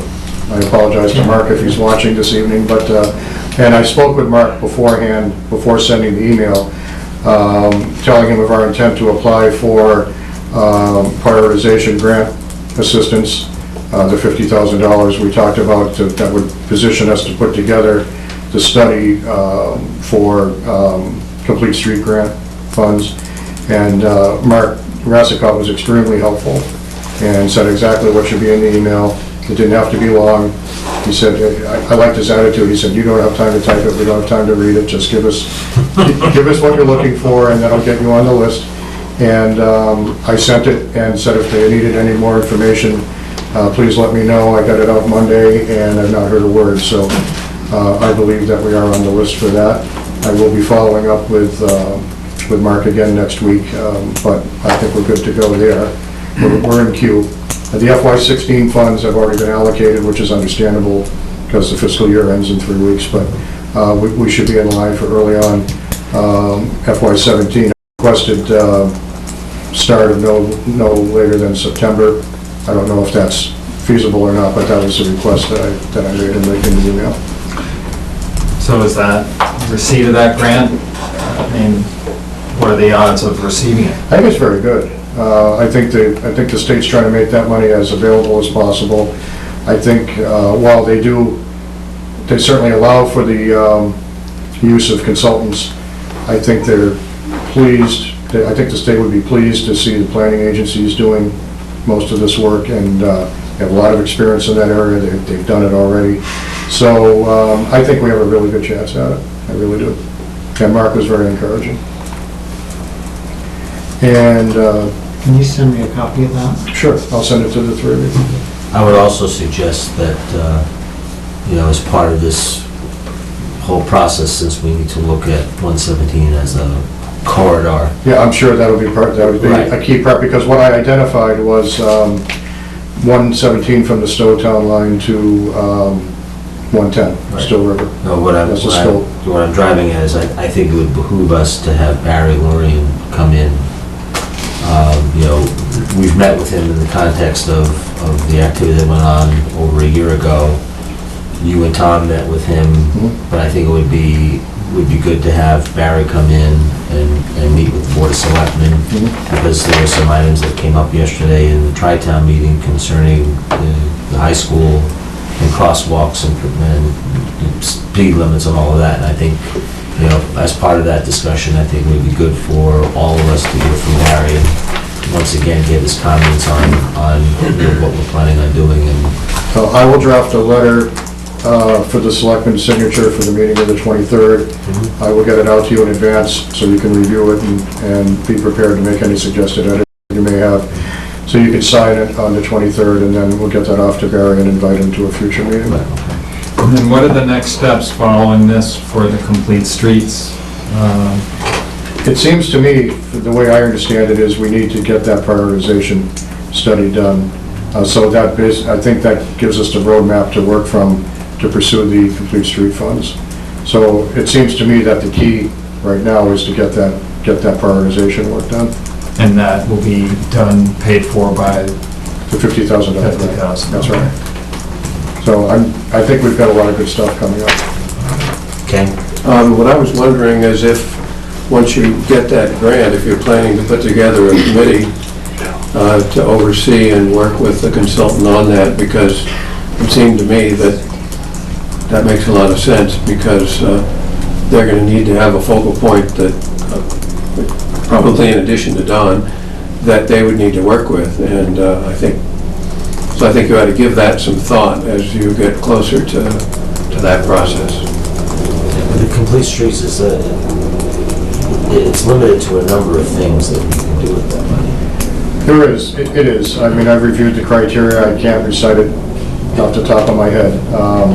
But it's fairly flexible. I mean, the whole purpose, it seems to me the main purpose of complete streets is safe streets, accessible sidewalks, wanting proper pedestrian access, proper bicycle lanes, comfortable, wide, safe streets, and the associated sidewalks. I mean, it seems to be all about accessibility and giving people the opportunity to get around safely. Right. Multimodal. Right, but it's not, it would not necessarily would include the light at Aquatic and Main Street. Not necessarily. Or rotaries or any of those kinds of things. Well, I don't want to prejudge. Right, but I believe it's more accessibility and mobility, which would be sidewalks, accessibility, bike lanes, et cetera, those kinds of things. Yes. Donna Benanati on Main Street. I'm really excited about pursuing these grants, and I think this is a great opportunity for the town. One of the items as part of the Route 117 prioritization committee is one of our recommendations was to restripe the lane markings on the road, and I think our recommendation was 10-foot wide lanes, and I do understand that was done in the very center of town. I was wondering if the completion of, border to border, 10-foot wide line markings is in the current town budget, because I think if we could move forward with that, that would help to, reduce the speed limits. It would be outside the scope of any design requirements, and, just move us closer to, where we want to get with the final design. I think one of the things the Board of Selectmen will be discussing is areas of Main Street to restripe. And, I don't think you've really thought of it in the context, maybe I'm wrong, about 117 in its totality. We've spoken more about specific areas, but I think that is something that we should have Harold in for a discussion to talk about what our lining strategy should be. Yep, that's a good idea. And the materials that we use. That's right. Per Mr. Lorian. Exactly. And then finally, and I did send the board, an update on this yesterday, but just to let folks know, as a follow-up on the possible acquisition of the Girl Scout property, also known as Camp Virginia, I had a really excellent meeting yesterday afternoon with Liz Close from the Conservation Commission. She is very energized about helping to lead the coordination of getting the open space plan updated and ready for mid-July. It would be a daunting task, but she believes it can be done. She has been to workshops where these types of things are discussed, about how to put together and update an open space plan. I think it's definitely, it's an uphill effort, but I think my comment at the end to her was that I said, it sounds like a lot of midnight oil is going to be burned, and she said that she was happy to burn it, and that she was going to have people, I'm looking right at Al, because I know Al's one of the people that may be helping. She hasn't called me yet. No, she will. There's a great group, there's a core group of volunteers who are willing to help, and I think it's a classic example of Bolton wouldn't be where it is right now with the support of volunteers. You know, volunteers do so much to contribute to and improve the community and make it the community it is. And the people who are going to be working on this will deserve a huge thank you from everyone if they're able to pull this off. She's also been working very closely with Ashley Davies, and Ashley knows that this effort is going to be going on. So there's really good synchronicity right now with this Sudbury Valley Trust. Great, good.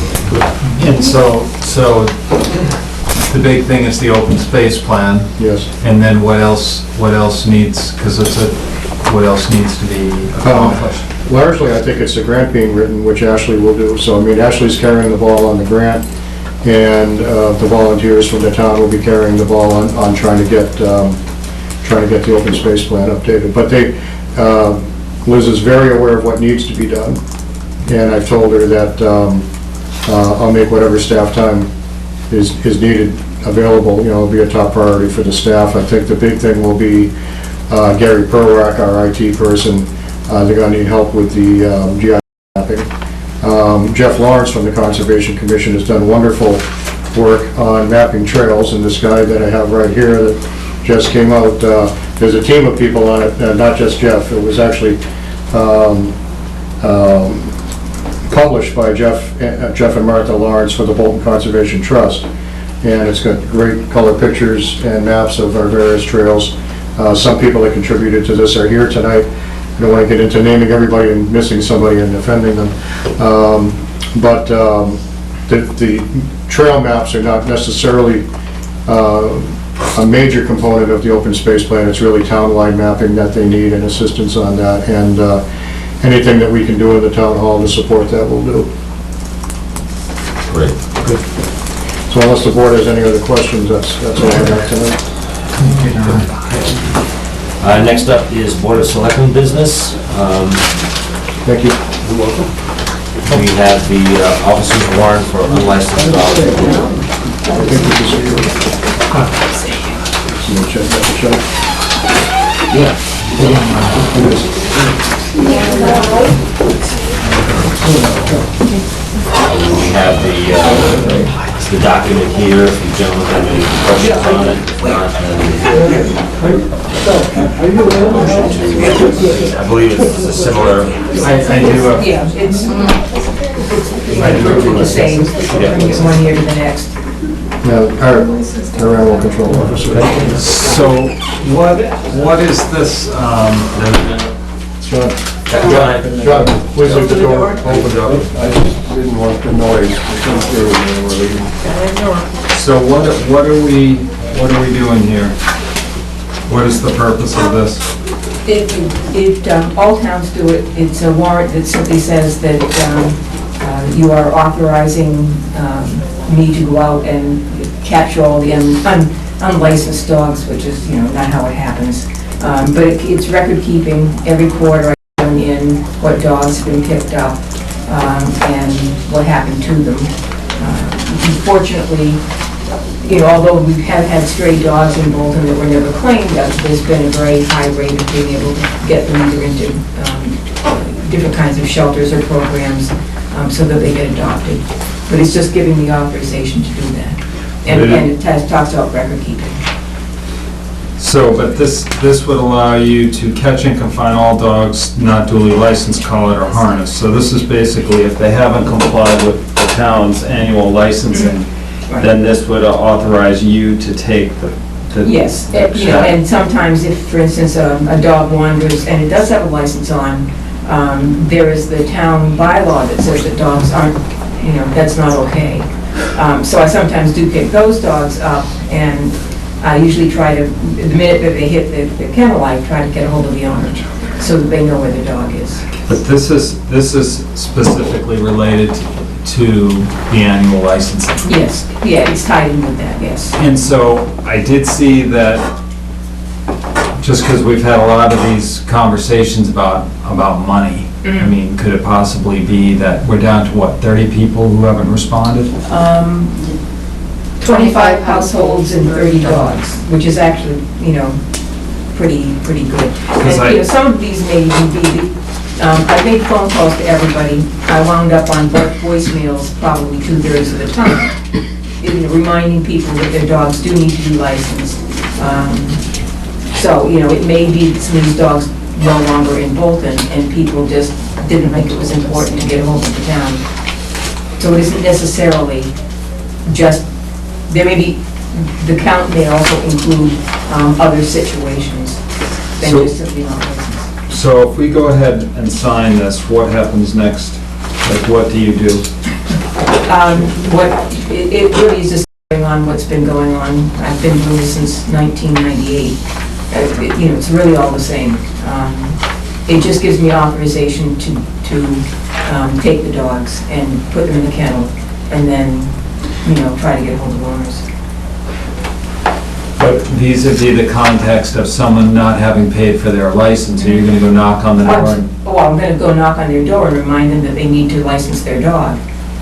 But I don't creep up on private property and seize people's dogs. No, Okay. absolutely not. So what next steps would you take for those 30 people? Because everyone else is in compliance, right?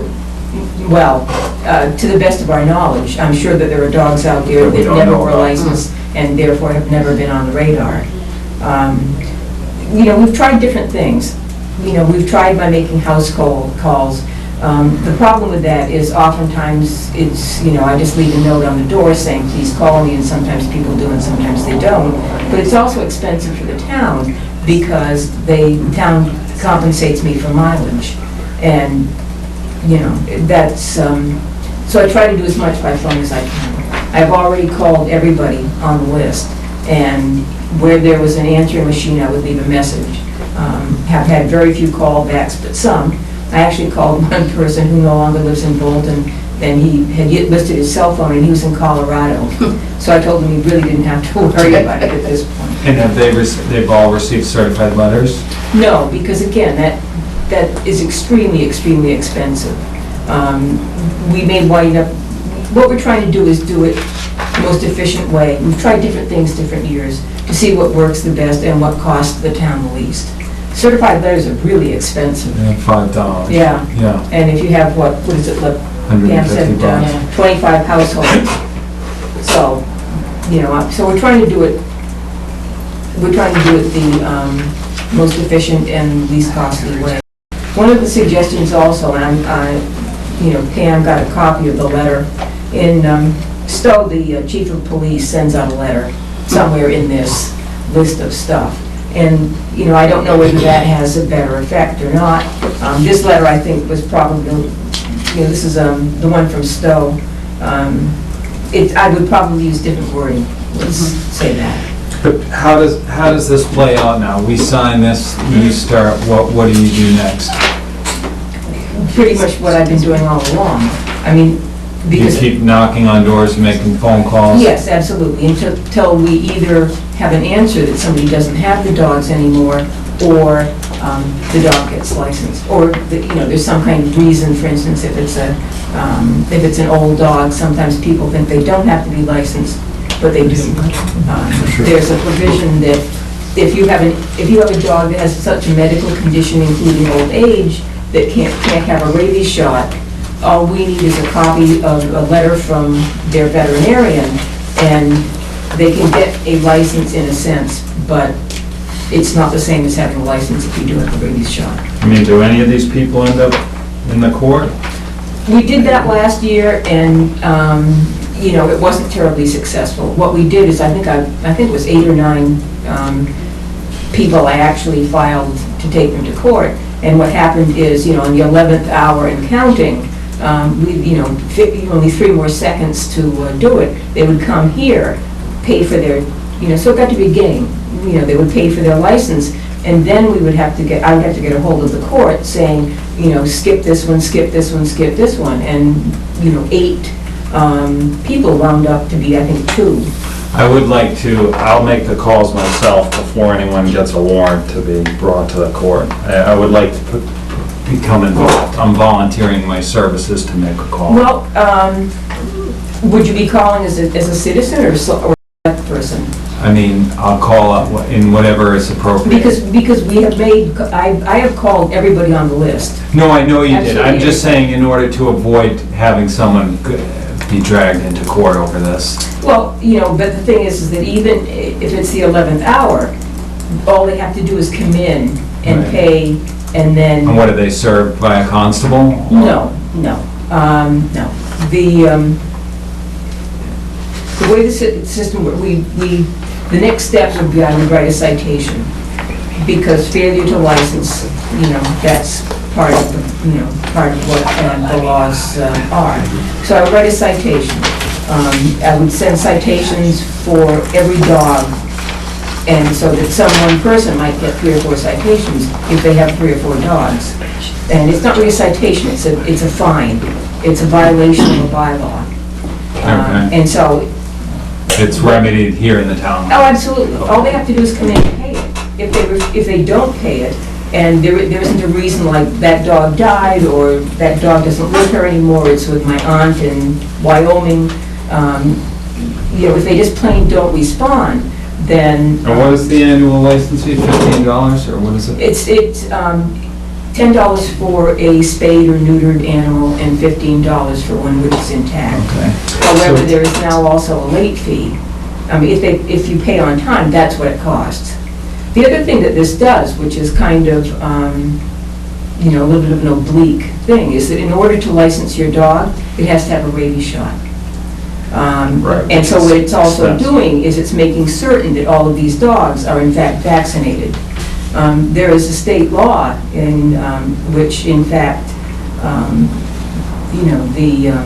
the Department of Health there really endorses is I can write it. If let's say you have a dog that I know is not vaccinated, and you've gotten warnings, you've got to get your dog taken care of, and you don't do that. I can write a citation with a $100 fine for failure to vaccinate your dog, and the town actually can write one citation every 24 hours.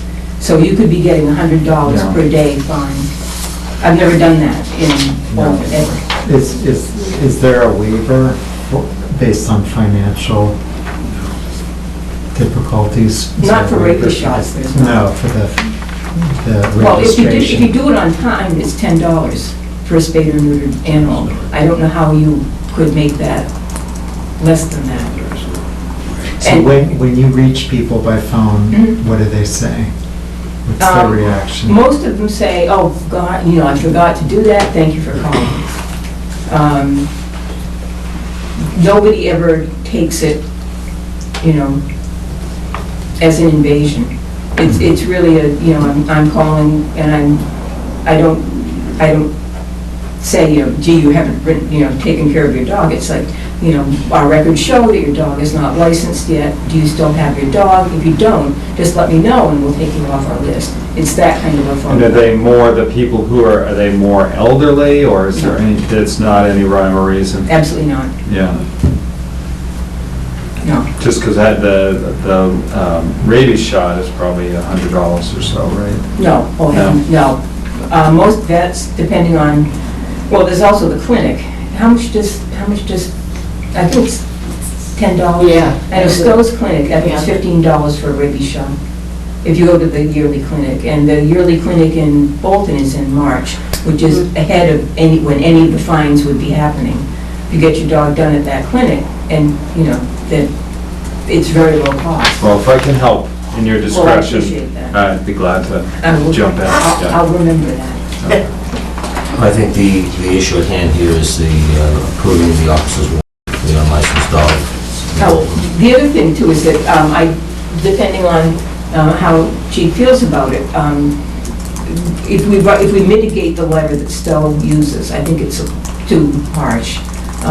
That might be, another tool to avoid a lot of expense. And Chief said that he would be willing to work with that. I'd rather, let's work through the process. In my vote is that we work through the process that we have before enlisting the big guy over there. We can stay out of it. Yeah. Okay, that's fine with me. Well, that's not what we're talking about tonight. We're talking about the officers' warrant, so I'll take a motion to approve this.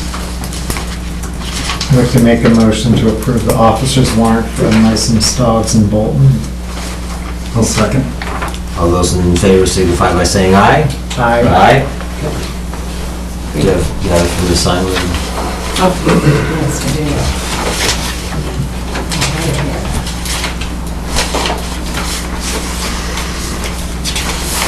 Okay, thanks.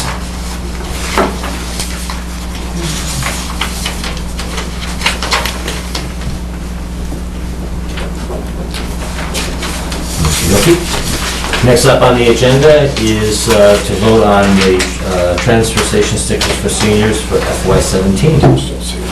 Just so folks know that it's been tradition for quite some time now that for a head of household age 61 or over, get a total of $100 worth of transfer station stickers, any combination of orange or green, as long as they add up to $100.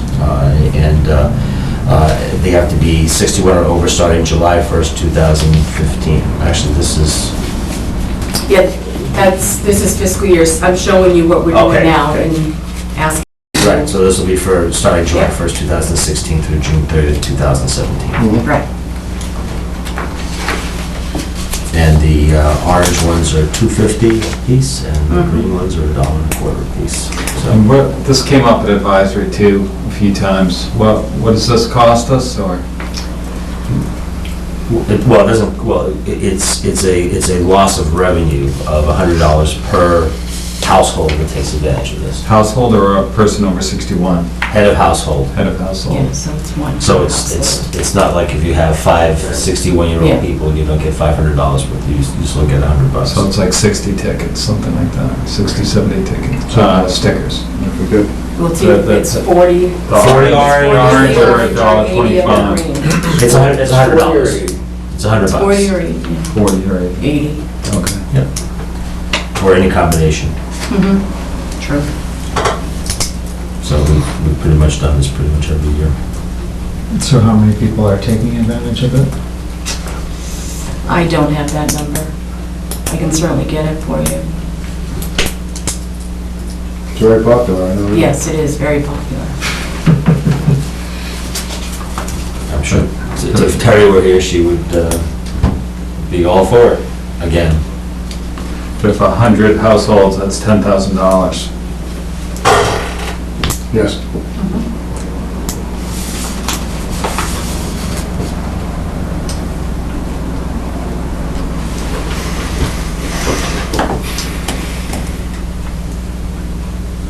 Why 61 and over? I believe that's the the census definition of Senior Senior. Senior, citizen. yeah. And as I recall, this probably was, I think I was still on the board then, it was 60 at one time, and rather than squeeze it down too much, the board did, I guess, what they do with Social Security, and so they pushed it up to 61. So at one time it was 60, and then it was changed to 61. I think I was 60 at the time, so. So I smiled when it happened.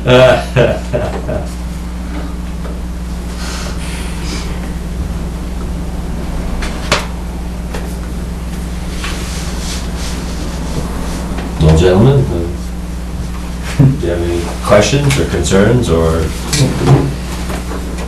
we've done this every year? I don't think there hasn't been a year that we haven't done it since the program's been in place.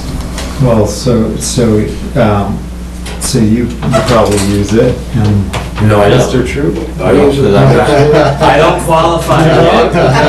Okay, sorry. And I also don't take my selectman's salary, and so, Not only do I use it, but I use the green ones, and so we don't generate a whole lot of trash because of recycling, and so they last a long time. It works very well. I approve of the program. No, I think what Terry would say is that it's something that the town can do for senior citizens, that it does. And, Right. You know, there are as we know from town meeting discussions, there are limited things that can be done, and that's one that can be and that people have done.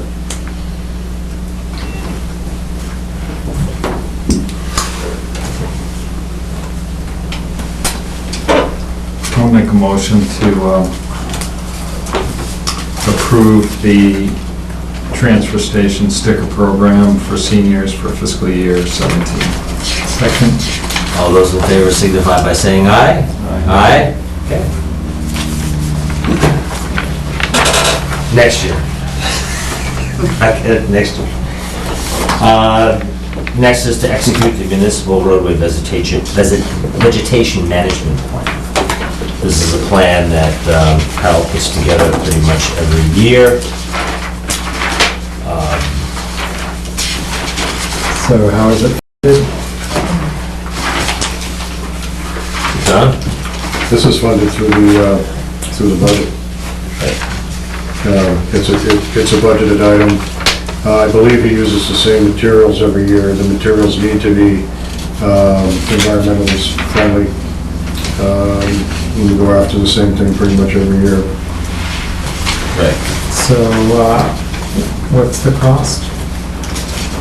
I honestly don't know off the top of my head. We can get that out to you, but I just don't remember. Yeah. I am very opposed to the use of Roundup. Roundup is an absolute terror. The discussion of it is going nationwide.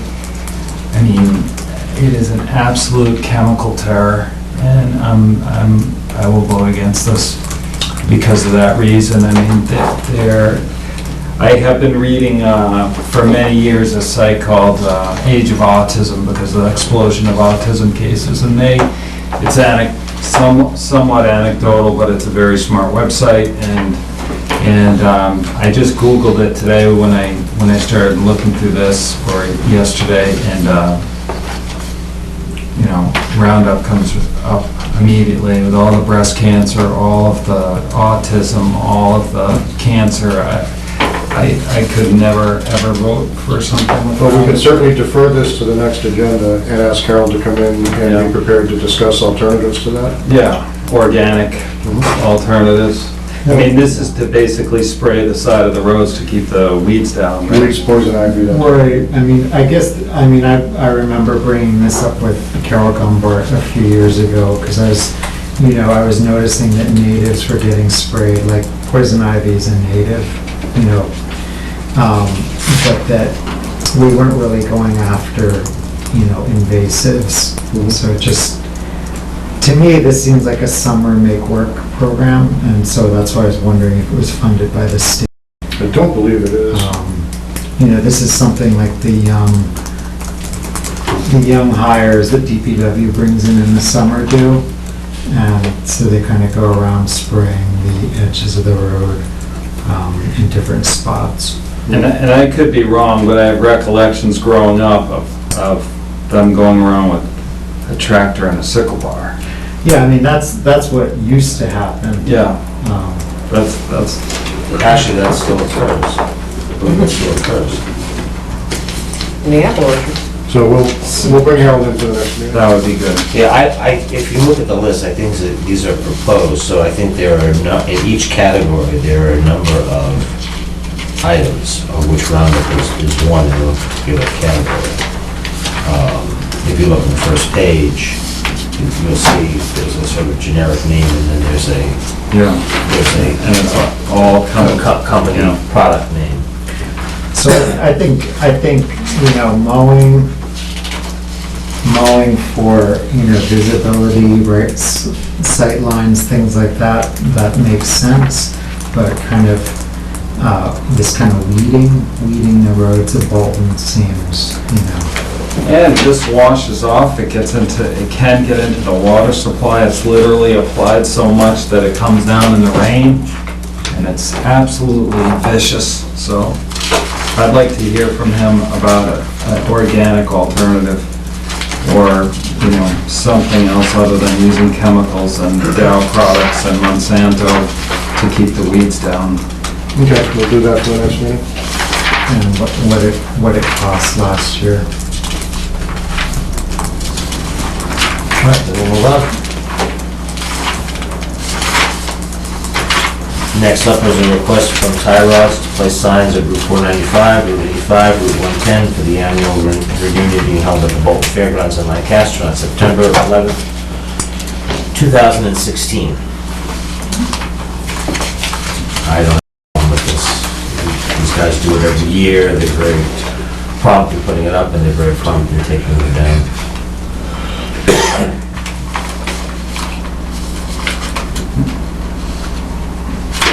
Anybody have a problem with this? Yeah, they have been very good about making sure that the signs come down quickly. They're down the next day. Because they put one up at the top at the end of 85, when it merges into 117. It's typically down the next day.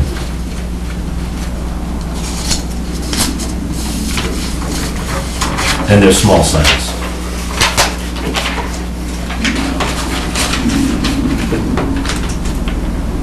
Do I have a motion? Make a motion to approve tie rods to place signs at Route 495, Route 85, and Route 110 for their annual reunion being held at the Bolton Fairgrounds on September 11th, 2016. I'll second that. All those in favor signify by saying aye. Aye. Aye. All those opposed? No? Okay. That's good. Next up is a request from Chief Nelson to fill the vacant lieutenant position. Come on down, Chief. How are you this evening? Sitting too long, sorry. Very well. Thank you. I hope everybody's doing well. Thank you. I'm sorry. I already messed up. I might not have given you everything. Thanks. Thank you. Thank you. No, I asked that this agenda item, that this be placed on the agenda. Chief Nelson is at the point where he's looking to backfill the lieutenant's position that's been vacant since he was appointed interim chief in mid-October, I believe it was. And there is a cost to doing that, no cost to doing that, but a cost nonetheless, because we test applicants to make sure they're meeting qualification criteria and so forth, and that's done by an independent third party. And I said rather than incurring any expense now, I wanted to make sure that the board was fully on board with backfilling the position. So, Chief, if you'd like to talk about what the position does, the need for it. The position is very essential for the overall operation of the whole department. This started back in about 2001 when Celia Hyde, former chief, now retired, saw a need for that position in the administration part of the department. It took her until about 2003 to get all the approvals from Personnel Committee at the time and the Board of Selectmen to approve it. And then I was appointed the lieutenant in 2004. So that goes back at least 12 years that we had that position. And right now, not having anybody there right now, it's putting a strain on the current chief and the two sergeants that have had to pick up, and a couple other patrolmen that are trying to pick up a few of the jobs that I had to delegate just to get off my plate because it's just too busy. And now what it's doing is it's adversely affecting them because now they're in the station longer than they're supposed to be, and they're not out on the road doing what they're supposed to be doing.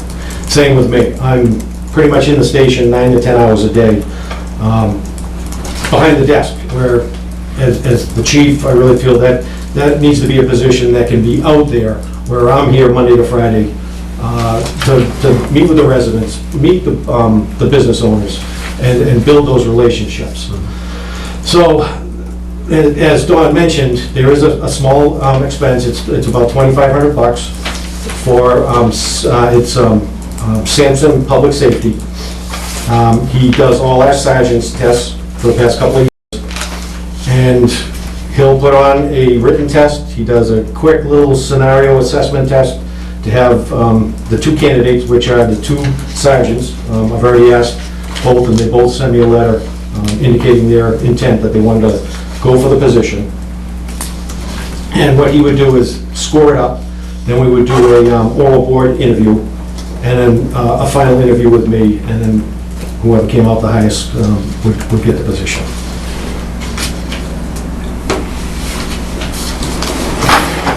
So what is this gonna cost? The test is $2,500. No, it's a promotion. Oh, their salary? Yes. Oh, it's already budgeted. It was already figured into the FY17 budget. There was no reason not to budget it. It's been an established position. It was put into the budget, so it's there.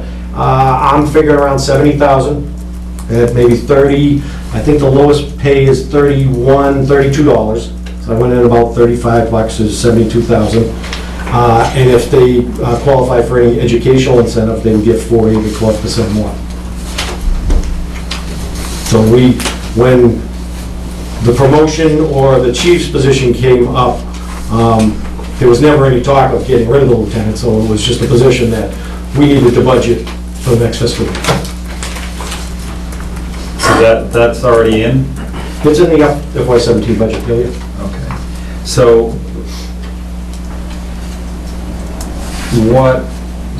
so if the position's filled, they'll be on salary or?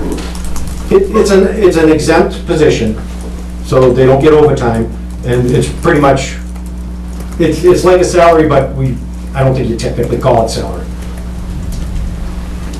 So it's still hourly? Hourly wage, but they don't get overtime, they can just get comp time. Okay.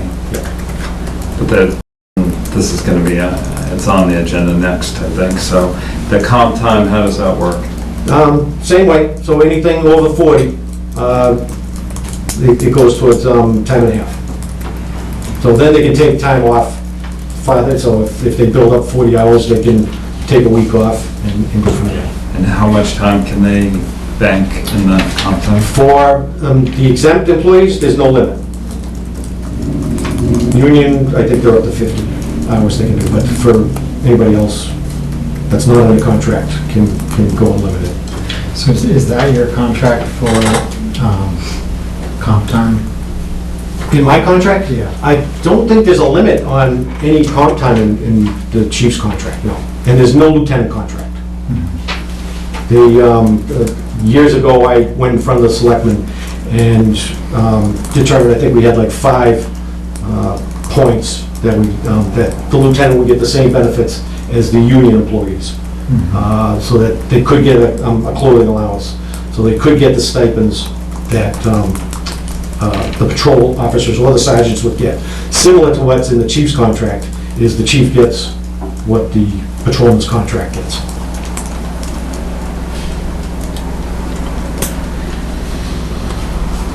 So from my end of it, after the past 6 months, I miss the lieutenant. I really need somebody to help along with the amount of work that it takes to run that operation. Because we're the only department that's 24/7, 365 days a year. And I also threw a list of all the other towns. Lancaster and Boxborough just recently created the position of lieutenant. And they're smaller, and their call volume is less than ours. And the only two that are not on that list is Berlin and Hardwick. And they're just years behind the progress that we've gotten to over the past 10, 15, 20 years.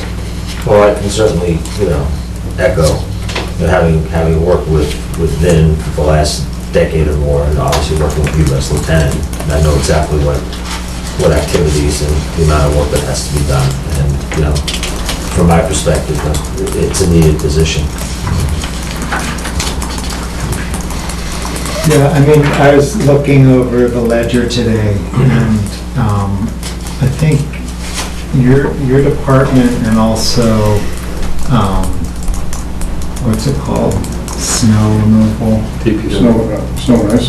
Snow and ice is like a separate part of DPW, but those two, you know, in terms of percentages over budget, those two are really over budget.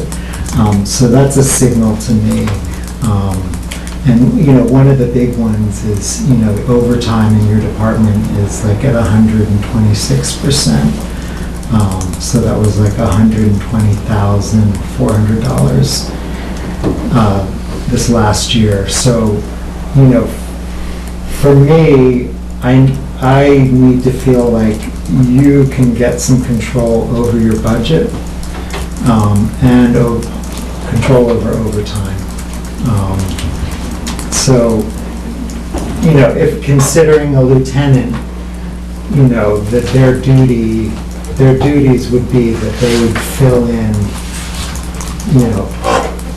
in for people, you know, for officers who are not, you know, have called in sick or whatever, so that as part of their 40-hour week, so that we can bring the overtime down.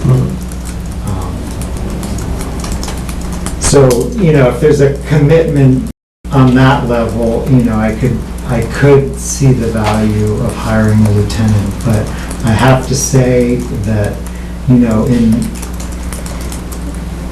this budgetary climate where, you know, we've been taking money back from people's accounts, I don't know what money there will be to take back next year. I think it's important to be looking at your budget more closely. I think your budget over the last 10 years has doubled. I don't know if there's another department like that that's had that type of growth in 10 years. No, I wouldn't say that there was. Much of that has been driven by union contract. And once a union contract is put in place, obviously we have no discretion over what happens there. But yes, I would say you're correct. I would say the police department budget has grown more than any other. Yeah, so it's staffing levels, it's the equipment, it's the training, it all adds up.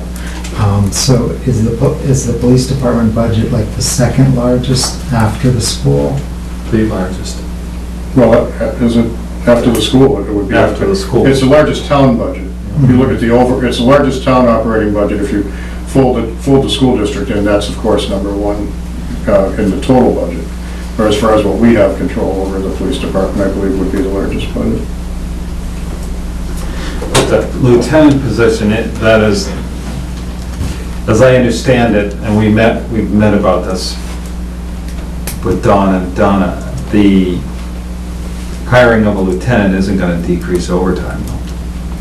No, it could help on a Monday to Friday schedule, that if a day shift officer, Monday to Friday, called in sick, and there was one other officer, we could do that. We could have the lieutenant cover the calls, but that's really not their primary role, to be now switching and having to go out and do radar traffic and so forth, because it is an admin spot, and that's just gonna mess it up. If it's occasionally, yes, it can work, but it's certainly a doable function, but I wouldn't want to do it, because then the lieutenant's not going to be able to do his job, which I was doing pretty much over the years, is I was always the second officer on the road, and you could never get anything done, because you'd have to run out, go take care of the call, no call is 5 minutes, and then you come back and now you got to start your whole day over again, and where did you leave off? So it does make it very hard for the lieutenant to do his job at 100%, but it is doable. It's not like it's not a hard thing to do. And you know, the department's grown over the years. You know, we're trying to get at least 2 officers on a shift and filling that whole schedule, so there are no gaps. Which there's no gaps in the 4 and 2 schedule to staff the schedule as it is right now. Well, other than the lieutenant's position, that's not the 4 and 2. And would he get the 4, or he or she get the 4-2? No, 5. It's 5 days. Monday to Friday, 5 and 2. They don't get those additional 12 days? The lieutenant does. So he gets the 4-2 benefit, but there's 5-day shift. Same as like if a detective was Monday to Friday, he would get the same thing. He gets the 12 days. He'll get the same thing. So if the detective came off and worked 6 months or a year to do a case, he would get the same benefit because it's in the contract. And are they doing the same, is the lieutenant doing the same training? Oh, yes, that's, just like I've got to do everything, the lieutenant's got to go to in-service, firearms, taser, everything. Narcan, they've got to be ready to go just like the patrol officer. But just as I understand it, the training, the 4-2, that comp time, the contract drives the overtime. Yes. I mean, a lot of it. It's inherent in police work. It's inherent in the fire department. It's because it's a 24/7 operation. Right. That's just in the contract, like Don said, you gotta go by the rules. Right. Unless, which I think we've mentioned, is we don't wanna digress and go back to one person on a shift. That's just, in this day and age, it's too unsafe. Sometimes it's unsafe for 2 or 3 officers out there. So to not put 2 officers on a shift, it just makes it tough, and it hurts the patrol officers, because now they're not gonna be going out there and probably doing as much as they should be doing, because it's dangerous. It's dangerous for them just as well as it's for anybody here walking around. They're the ones they call when they need help.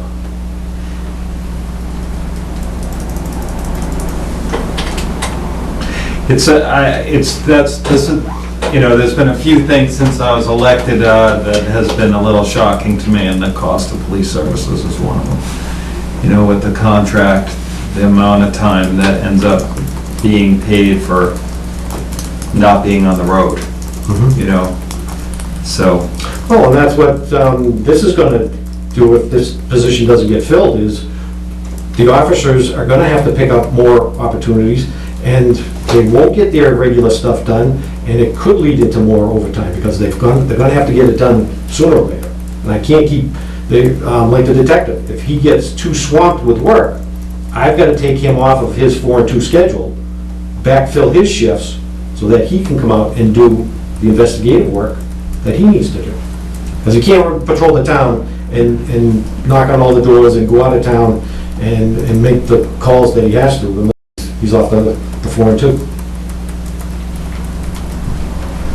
And certainly, some aspect of the increase in the police budget has to do with the public safety building, which has come online. No, just the payroll has doubled in I think it's 12 years, not 10, but that's what. Well, obviously, that's not anything I can control. It's the wages that go out. It's the contract. It's there. There are ways we can minimize stuff. Right now, where everybody's on their toes, not, get done with your shift and go home. Try not to do any overtime that we can unless it's really necessary. And how will you finish out the year overtime-wise? Will you exhaust your budget, or? We'll be pretty close. Yeah, if there's anything left, I think there's some retro that it might go towards, but, you had Vinnie's salary that was in there that wasn't being spent. So there's monies that is in the budget that probably did get spent that can be. Yeah, we should be able to net it out, within, maybe not every line item is going to be under budget, but if you look at in totality, the budget should be under budget. Because of the vacant spots? Yes. Basically. Yes.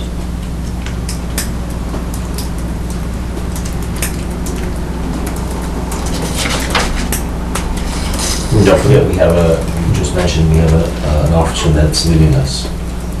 But we have an officer that left us. Yes. Who's that? But the reason we did the interviews today. Oh, no, he's left. We already filled. No one left that I know of yet. We already filled his position. We already filled O'Malley's position. Yeah, oh, yes, that was months ago. I think that was the first thing I did was Jose Santiago. I brought him before the board. Right. For that. That was about 6 months at least. Recent. We did do interviews today to be ready for to deal with the full-time SRO, And we talked about that during the budget process, so we did do interviews today. What is SRO? School resource officer. And parenthetically, I should say that over the course of the last few years, we've probably had, I think it's fair to say, 50 to 60 applicants for an opening. This time around, and I don't know if it's cyclical or what, I'm not going to attribute it to anything other than this time I think we had 11 applicants, and we were going to interview 6 of the 11, but one pulled out because they were accepting a job in another department, so we did 5 interviews today.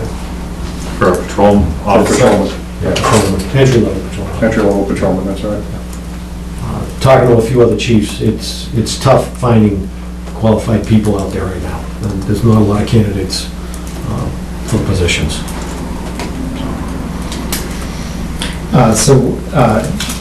So you're proposing that this would just be an inside hiring? Yes, from the 2 sergeants that we have that are qualified, meet the requirements for length of time in their position, and How long have they been in their positions? oh, let's see, Sergeant Hamburger, I think he's over 4 years, and Sergeant Barry over 2. In their present jobs or with the department? Oh, no, yeah, but in their present position. Kim has been there for 19, 20 years, and Luke is around 10. And so the hiring, did you consider having an open search or? Outside? Yeah. Oh, no, never crossed my mind. No. No. If I didn't have any qualified candidates, possibly, but that it would be after that. And so can you just walk me through so you have these 2 applicants, how is it gonna be, how will they be? Evaluated? Or at least the testing. So Wayne Sampson writes up a test from our policies and procedures. He gives out law books that they need to read, same as the sergeant's test. And the test would take place. He administers it, and he scores it right then. Sorry, Chief, could you just explain who Wayne is for those who might not know? Wayne Sampson, previous chief of police, and he's going to be the executive director at the Mass Chiefs of Police. So he's well-known, well-respected person and organization. And again, he's done our last sergeant's test for the last 3 or 4 times. And it's $2,500 every time? For the sergeants, it's less. It's about $1,800, I think, in that price range. And he added the assessment testing. So it's just a couple of one-on-one scenarios that he'll bring in some role players, and the applicants have to just deal with the scenario. And then they score, and there's people judging them and doing it. And is the hiring based strictly on the score? Score, yes, and then they go to an oral board interview where the chief will gather a bunch of chiefs from across the state that he knows that will have no... you? I won't know him either. No, but you said the chief. Wayne Sampson. So Wayne Sampson will go to other chiefs and that he knows, and he'll bring them in for the oral board interviews. Vinnie and I always stayed out of the oral board interviews because we want the perspective of unrelated people who have no idea who these people are to evaluate and see how they handle themselves. Has Wayne Sampson come before the Board of Selectmen? On this? Or just before? No, he has not. Usually, the testing process goes on, and then once we have the final result, we usually bring it up to the board and say, this is my recommendation to the board of Sergeant Barry, or, Patrolman Barry to Sergeant, and then we would talk about it, she'd probably be here, and then you would ask questions and go from there. Traditionally, in a police department, this is a career path, growth path. As you have rank, people aspire. Not all. Some people like to remain at the patrolman level, but many do want to proceed up the rank. So, any department that has sergeants, and I don't know a police department that doesn't have sergeants. If there is a lieutenant position, that would be viewed as a natural growth position for the career path. And so, Who makes the ultimate decision about which person? The final decision's on the chief's Yeah. plate. But if It's an outside chief, not you. No, it's me. Okay. Yeah, I'm the final decision maker in the whole process. So I look at it, and from history, we've always taken the highest score.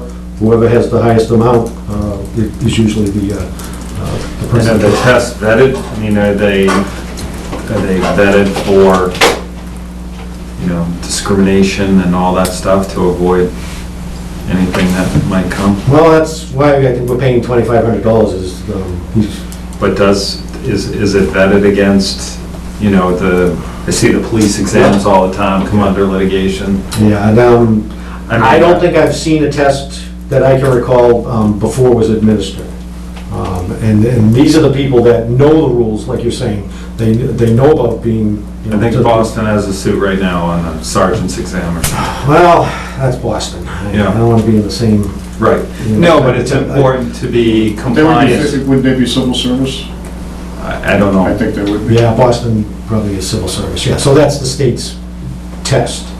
We have not, I can't have, I've seen anything after they've taken the test that would say anything would be of that nature.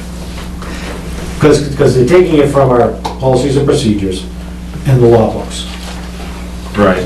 So it's really non-discriminatory. Yeah, and I'm sure it's a remote chance, but I think we should be doing all we can to avoid.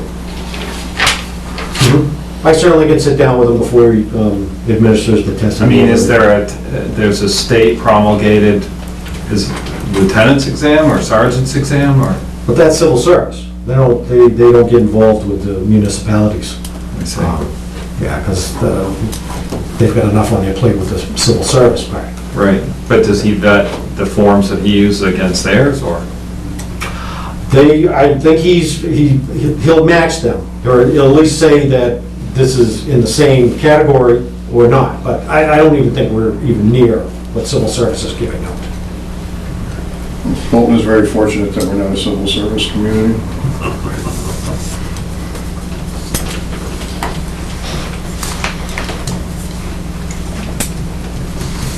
Well, I'd like to think about this and, talk about it again at a future meeting. Well, what's not resolved in your mind? I mean, have you ever met with the chief one-on-one?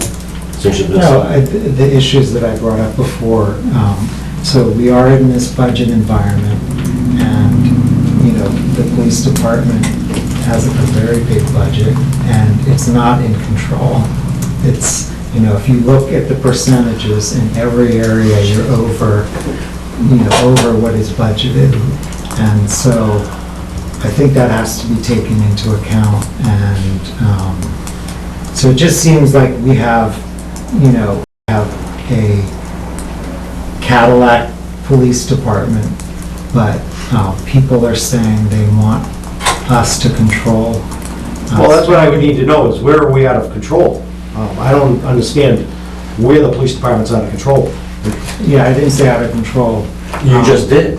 The percentages in spending are not being, in terms of spending, you're not controlling spending. And so, the message I got from voters. Well, now you've told me I'm out of control with spending? No, let's pull up the ledger. But we've budgeted Do you these have that, things. the ledger? I don't have the ledger with me. The warrant, you mean? Yeah, what Nanachka sent out. That's the main ledger. No, I don't have a copy I of don't that have with a me. copy of that with Okay, me. well, we can look at that at another time. So in every category, there's what's budgeted and then what's been spent, and it's over, you and snow and ice are the only ones that are consistently over 100% in your spending. Well, I would need some examples, because I don't We'll believe you're... just start with you've got the right over, we'll figures. just start, yeah, we don't have the documents, so we'll have to look at it another time, but I just looked at it tonight, and Anachka sent it out this week. Snow and ice is similar. Snow and ice is a completely different animal. Actually, snow and ice is intentionally under budgeted. Yeah, exactly. Every year. Yeah, no, but I mean, it's just, for me, it's interesting, snow and ice, because we had a very mild winter, but they're way over. So, so I think it's worth looking at, what is the, how can we work together to control expenses? And that, when I was there at Election Day, people came up and said, I'm giving you my vote because I know you're going to ask hard questions, and I know you're going to work to help control the budget and get some tax relief. And that means we have to be able to look at everything and have an honest conversation. I understand that. So you should get offended. Oh, no, I'm offended. If I say it's out of control, because I respect your comment. Right. I just, for the past 6 months, I have not seen one selectman come over and talk to me at the police department to discuss what's going on over there. I've sat down with Tom once at a meeting, and that was it, about stuff that he already knows is contractual spending. And you're now hitting me with out-of-control spending, and you've never once brought anything over to the police department for me to look at, to be transparent, and to talk on. If there's some out-of-control spending, or if you don't like something, I'd love to know about it, so I can do something about it. I can't do anything if I don't know about it. Yeah, Just because there's ledgers. So I'm bringing it up now, and Okay. this is the beginning of a conversation. Now, what we can do at the next meeting, we can continue the conversation, and we can reference the ledger if there's any specific areas that any of the board has any questions on. We can certainly get them answered, and go through it that way. Maybe there are reasonable explanations for it. I'm not aware of the police department as a whole going over budget. We do have areas that, we have line items that are over budget.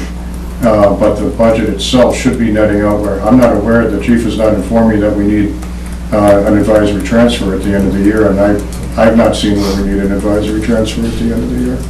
But we should have that discussion and walk through it. Absolutely, because I agree with you, Don. So, I mean, these statements that, every line item is over budget and it's out of control. I've been dealing with this now for a decade, so I'm not sure where this is coming from. So, you just can't make these statements. You need to substantiate what you're saying. And I think it would behoove you to meet with the chief, because I think it's an insult that we're having this kind of conversation, and quite honestly, you're making accusations, and you have not even met with the man yet. Wait, you know what? I think, we talked to all different, we talked to different departments in the town. We talked to the library, we talked to DPW about their budgets, and this should be a normal process. This shouldn't be adversarial. This should be a conversation we can have. I want to work with you on controlling spending.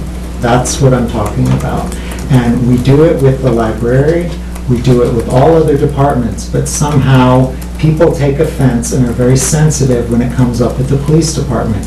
And I would like to change the culture surrounding that we can have an open conversation about this in public, that people aren't taking offense, and that you have to watch every word you say. So, I'm gonna tell you how I feel, what I think, and hopefully we'll have a good dialogue and we'll get to the right place at the end of it. Sure, and I think it'd be healthy to have a good discussion at the next meeting. If there are any questions, any specific questions in the ledger on spending or anything like that, we can get them resolved. I think that would be healthy. Just in listening to the discussion here, something that, and I guess you could do this at your next meeting, I think it might be helpful if the chief explained more of exactly what the lieutenant does and what that means above and below. And I guess part of what I'm thinking of that I don't think has come out is the split between administrative duties, which I'm sure there are a lot of, and on-the-road sort of duties. So I think it'd be better explaining that position. In a way, we've gotten, the lieutenant position has gotten lost in a wider discussion, because really, it seems to me, the only difference is the marginal cost between a sergeant and a lieutenant, whatever that is. And I don't know if that's 20,000 or whatever. But the real question then is, what is it that the lieutenant is doing that wouldn't get done otherwise? There's a whole list in the packet that I given. Okay. It has it all listed out. But in the conversation, it didn't come out, so that's fine. If it's in the packet, that's great. But that's an observation that I had, that just making sure that everybody understands what it is the lieutenant is bringing to the table, and what you don't get if you don't fill it. The lieutenant's pretty much not a patrol person. And I understand that, but I didn't know if everybody understood that. That's all I'm trying to say. No, and I have to say, I don't think anything was meant to insult anyone. I thought that his comments were targeted toward the budget, and I personally... No, I did not take it personally. I think I've got to be able to communicate as well. Yeah. And I think it's my comments on... Yeah, it's fair enough. It's a big number. Just because when I was elected, this was the first thing that hit me. And granted, it was 95% way down the field. But as I said earlier, that what I've learned is that where there's a contract involved, it's very different. It escapes the review, not escapes in a negative way, but it bypasses advisory. And the mechanisms of that and reviewing the police contract, it's very rich in terms of time off rates. Right. Vis-a-vis everything else that you... And that's the contract. That's the contract. And unfortunately, when we're budgeting that, we don't even put the full amount that should go out there, like sick time. If the officer gets 15 days a year, which probably he's not going to use 15, we don't budget for 15 days per officer in that. We're only budgeting for like about 5 days per person. So we normally under budget for those to backfill that person when they call out sick. No, and I think it's part of a larger problem, that's why Trump and Bernie are doing so well. People aren't getting raises. My cousin's a police officer in New York. He says it's not that we're doing so well, it's that you haven't gotten a raise in 15 years. So I think that it's a very complicated dynamic. It's been very, the learning curve has been steep for me. Anybody who does have a union, which is how many, DPW, fire, police, DPW, fire, and police, school.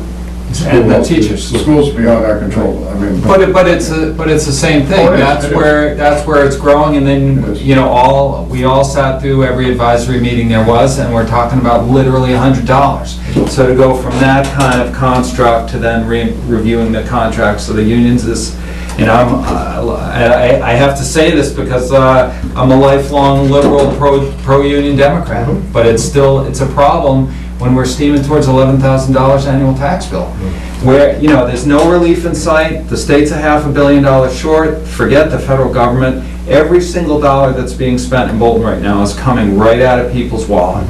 And it's oppressive and it's very sobering. We're hearing about people not having enough oil, not having enough food. And so I agree with Jonathan that everything's got, we have to decide as a town how we're going to spend our money, and in order to do that properly, we need the information. So I think this discussion is good. And on that point, which, if the board comes to me and says, this is the line, you tell me that for the Bolton 5K, I can't put any officers out there at overtime. For Memorial Day Parade, for the Veterans Parade, if I need somebody for traffic, that would be overtime. Because it's hard to pull a person off the road to cover they need to cover the town. So, obviously there are extras that can be cut back, but that I have to get that from the board, because from history, and we're a community-oriented police department, we want to be out there helping and making sure everybody's safe. But if you three tell me not to send officers to that kind of stuff, I'll stop doing that kind of stuff. But there's going to be some, backlash on that, because now they're going to say, they're not even gonna come and support us. I think people have to understand, which I didn't 7 months ago, that if somebody at DPW is doing something, anything, it's anything off the regular shift, that person's earning overtime. Right. And that's a hard thing to get, it's been hard for me to understand that. Right. And so I think this is, hopefully, goes towards educating everybody, unless, as I've said 50 times in the last 7 months, if somebody came to me, if a group of citizens said, listen, no worries about the taxes. You know what, stuff costs, and then you let it go up, but that's not what I'm hearing. I wish I did. I wish everyone beamed it into me and said, don't worry about the taxes. You know, these are all services. Police are essential services. Fire is, all these things are, but it's like, the other things that are leaching in, the stories that are leaching in about basically poverty is very worrisome. No, understandable, and I was well aware of that walking into the budget. Yeah. When we worked with everybody to get the next budget into it. But honestly, if that's the route we need to take, which I think it is from what I'm hearing, is we all need to sit down and you need to tell me what I can and can't do so that it's right there. And, you know, I want to have an officer or two at the Memorial Day Parade. It's always done. It's a good town, show of faith that we're behind the town, we're doing that kind of stuff. But those are the little things that add up above and beyond the contractual stuff. I mean, I think there have to be some feel-good things that people volunteer to do, and, you know. Well, nobody volunteers, we're not, no, this is our livelihood. I volunteer because I'm trying to get my face out.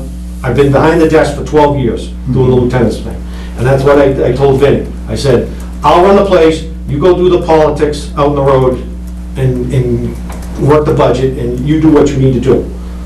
That's what, and the operation ran very smoothly. But it's just something that it's hard to explain. Well, yeah, so it is important for people to understand then that, you know, that officers aren't volunteering their time when they show up for that, they're getting paid time and a half, and, you know, that does change the dynamic a bit. Right. And that's unfortunate, but this is their livelihood, that's what they're making money. And I it's have hard no to problem with that, volunteer. I think, but to your point, I have no problem with that. Yeah. But I think, to your point, I think this conversation tonight, to me, is gonna help people understand about, because it's every little bit, it's not one thing. And, you know, advisory, I mean, those people, and I was at every meeting, they slaved over that budget for 3 months, and what do they come away with? You know, they're tremendously dedicated, we're lucky to have them, it's an ugly process, it's tough. But what is very concerning is that there's no end in sight for the tax increases. And I don't know where the break point. And I'm sorry, Tom, I didn't. No, that's okay. But, and getting back to the lieutenant's position, you know, as I have been a board member myself, it's also difficult to get something handed to you at the meeting and become familiar with it. Yeah. So also, having another conversation in 2 weeks gives the three of you the opportunity to review the handout that the chief came in with, formulate questions, and try to get to another level of understanding. Or another level of, you know, there are more questions. Get the information. That's right, or to digest questions the answered in the information. meantime. So I think that's totally understandable. We're in a business that anything can happen at a moment's notice. So an accident at the end of the shift, there's 2 people that are automatically going to be into overtime before the next shift can get down and relieve them. So there's a lot of dynamics, you know, up and above. I mean, I think townwide, the comp time, overtime has to be scrutinized. You know, not just the police departments, you know, townwide. I mean, there's something has to give, like I said, unless I'm wrong and that steaming towards $11,000 doesn't bother anybody, but steaming towards 10 bothered a lot of people, so. It would bother me. No, it's very high. Well, I think, you know, we keep having these discussions and you keep saying, you know, the taxes are out of control. Well, you have to realize that 62% of the entire budget is the schools. If you looked at the presentation that advisory made this past annual town meeting, excluding the schools, the town budget went up by less than 1%, it was 0.9%. The year before, excluding the schools, the town budget actually went down. So when you see an increase of 2 point whatever percent, it's not what we're doing here necessarily that's causing that increase. And obviously, we need to do whatever we can do to control that. But what's driving the increase in the taxes is not town government, it's the schools. When we get hit with a $500,000-$600,000 assessment, that's what's driving the taxes going up. It's still going towards $11,000 annual. I understand, We still have on. but 62% of that is the schools. And that's- So, I mean, I think you need to take it in context. I mean, you just can't make the blanket statement that, well, taxes are going up, so obviously the town's not doing something right, or the departments aren't doing something right. You'll see historically that the non-school budget, which is just the town, has gone up very little year over year. And we haven't gone to the maximum. And I understand, $11,000 is a lot to pay for taxes, you know, but it is what it is. And I mean, I can point you to towns where the tax rates are lower, but they're paying more in taxes. They can point you to other states where the tax rates are even higher. I understand that, Tom. But I'm not talking about rates, I'm talking out of pocket. I understand. Well, people get everything confused. I'm not. It's $11,000 we're steaming towards. The town, the town budget, look at the town budget, go back through the annual reports, which I have, and it's not up, you know, it's up an enormous amount. It's up like 90% in 10 years. And we have unfunded liabilities. We have, what, 60 million to the district has 60 million. What do we have in unfunded healthcare and pension liabilities? It's a lot of money. The legislature has given the town to what, 2039 to pay off its unfunded liability, and by that time, if you do out the math, we'll be crowding out everything. So all of these things can be pushed off and ignored and pushed off and pushed off, but eventually they have to be paid, and, you know, $11,000, it's not a rate issue. It's not, I'm not talking about that. Yeah, you could have a high rate and a low. You attended every one of the advisory committees. That's right, I did. Okay? Yeah. And you saw where every dollar was being spent. That's correct. Okay, so I mean, you can't make that statement and say, you know, everything's out of control, as you just stated earlier. So, I mean, yes, we have a problem. We do. We have a problem. It's a very serious problem. But I'll make the statement, it's 62% of that budget which is causing the issue. And it's going to get worse as we have to do more stuff to the high school and everything else. Right, but we can't keep like cutting percentages off of like, I mean, we can, but percentages off of like budgets like Park and Rec. What would they cut this year, 30%? So it's just like all the little fish, you know, the little things in town are gonna get cut and cut while other departments are growing and growing. If we're gonna cut, we need to be cutting consistently across the board. But you can't do that. You can't cut across the board because you've got priorities. And you can't say that Parks and Rec is as important as the police department, no matter whether you're a Parks and Rec level or not. You just can't. I think it's all important. I think police are essential services. There's no two ways about that. You dial 911, you want them coming here. I've seen you in action personally. So I'm not disputing that, but you cannot cut the things. People assume, rightly or wrongly, that the streets are going to be plowed, the police are going to come when you dial 911. That's right. And they assume that, but they're not moving here for that reason. Bolton should be as committed to those services which are going to make this, you know, not the police don't make it nice, but I mean, you know, arts, the schools are an important draw on those, but libraries, children's librarian, which has been cut, you know, we have to be committed to all of it, but we can't be. So we have to prioritize, and I think the kind of very slippery thing to get your hands around, for me anyway, as a citizen, is the role of the contracts in the whole thing. But I'm not saying that they're not essential, they are. But so are libraries, so are helping people with their oil bills. Do we want elderly people who are cold? That's what we heard. I don't know if you were, you know it. And doing Meals on Wheels on Tuesday. And you know, I've heard report after report after report of elderly people with nothing in their refrigerator. So we have to do what we can. I think let's roll it over to the 23rd, get our questions answered, and come back and vote. But I think this, for me, I appreciate the conversation. I as well. Yeah.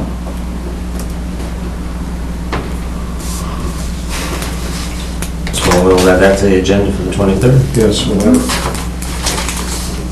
And I guess you should probably just sit here, since the next one is comp time and overtime.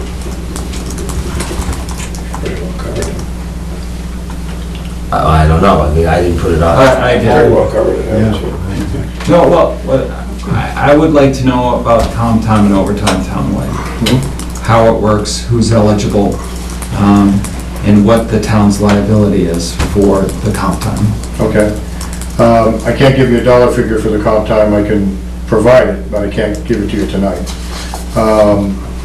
As far as, I'll go with the overtime first. The overtime for police, DPW, police and DPW are contractual obligations. So anything over 40 hours, it's time and a half. As far as non-union people, and primarily for non-union, to make it simple, it's town hall and library. There is no overtime.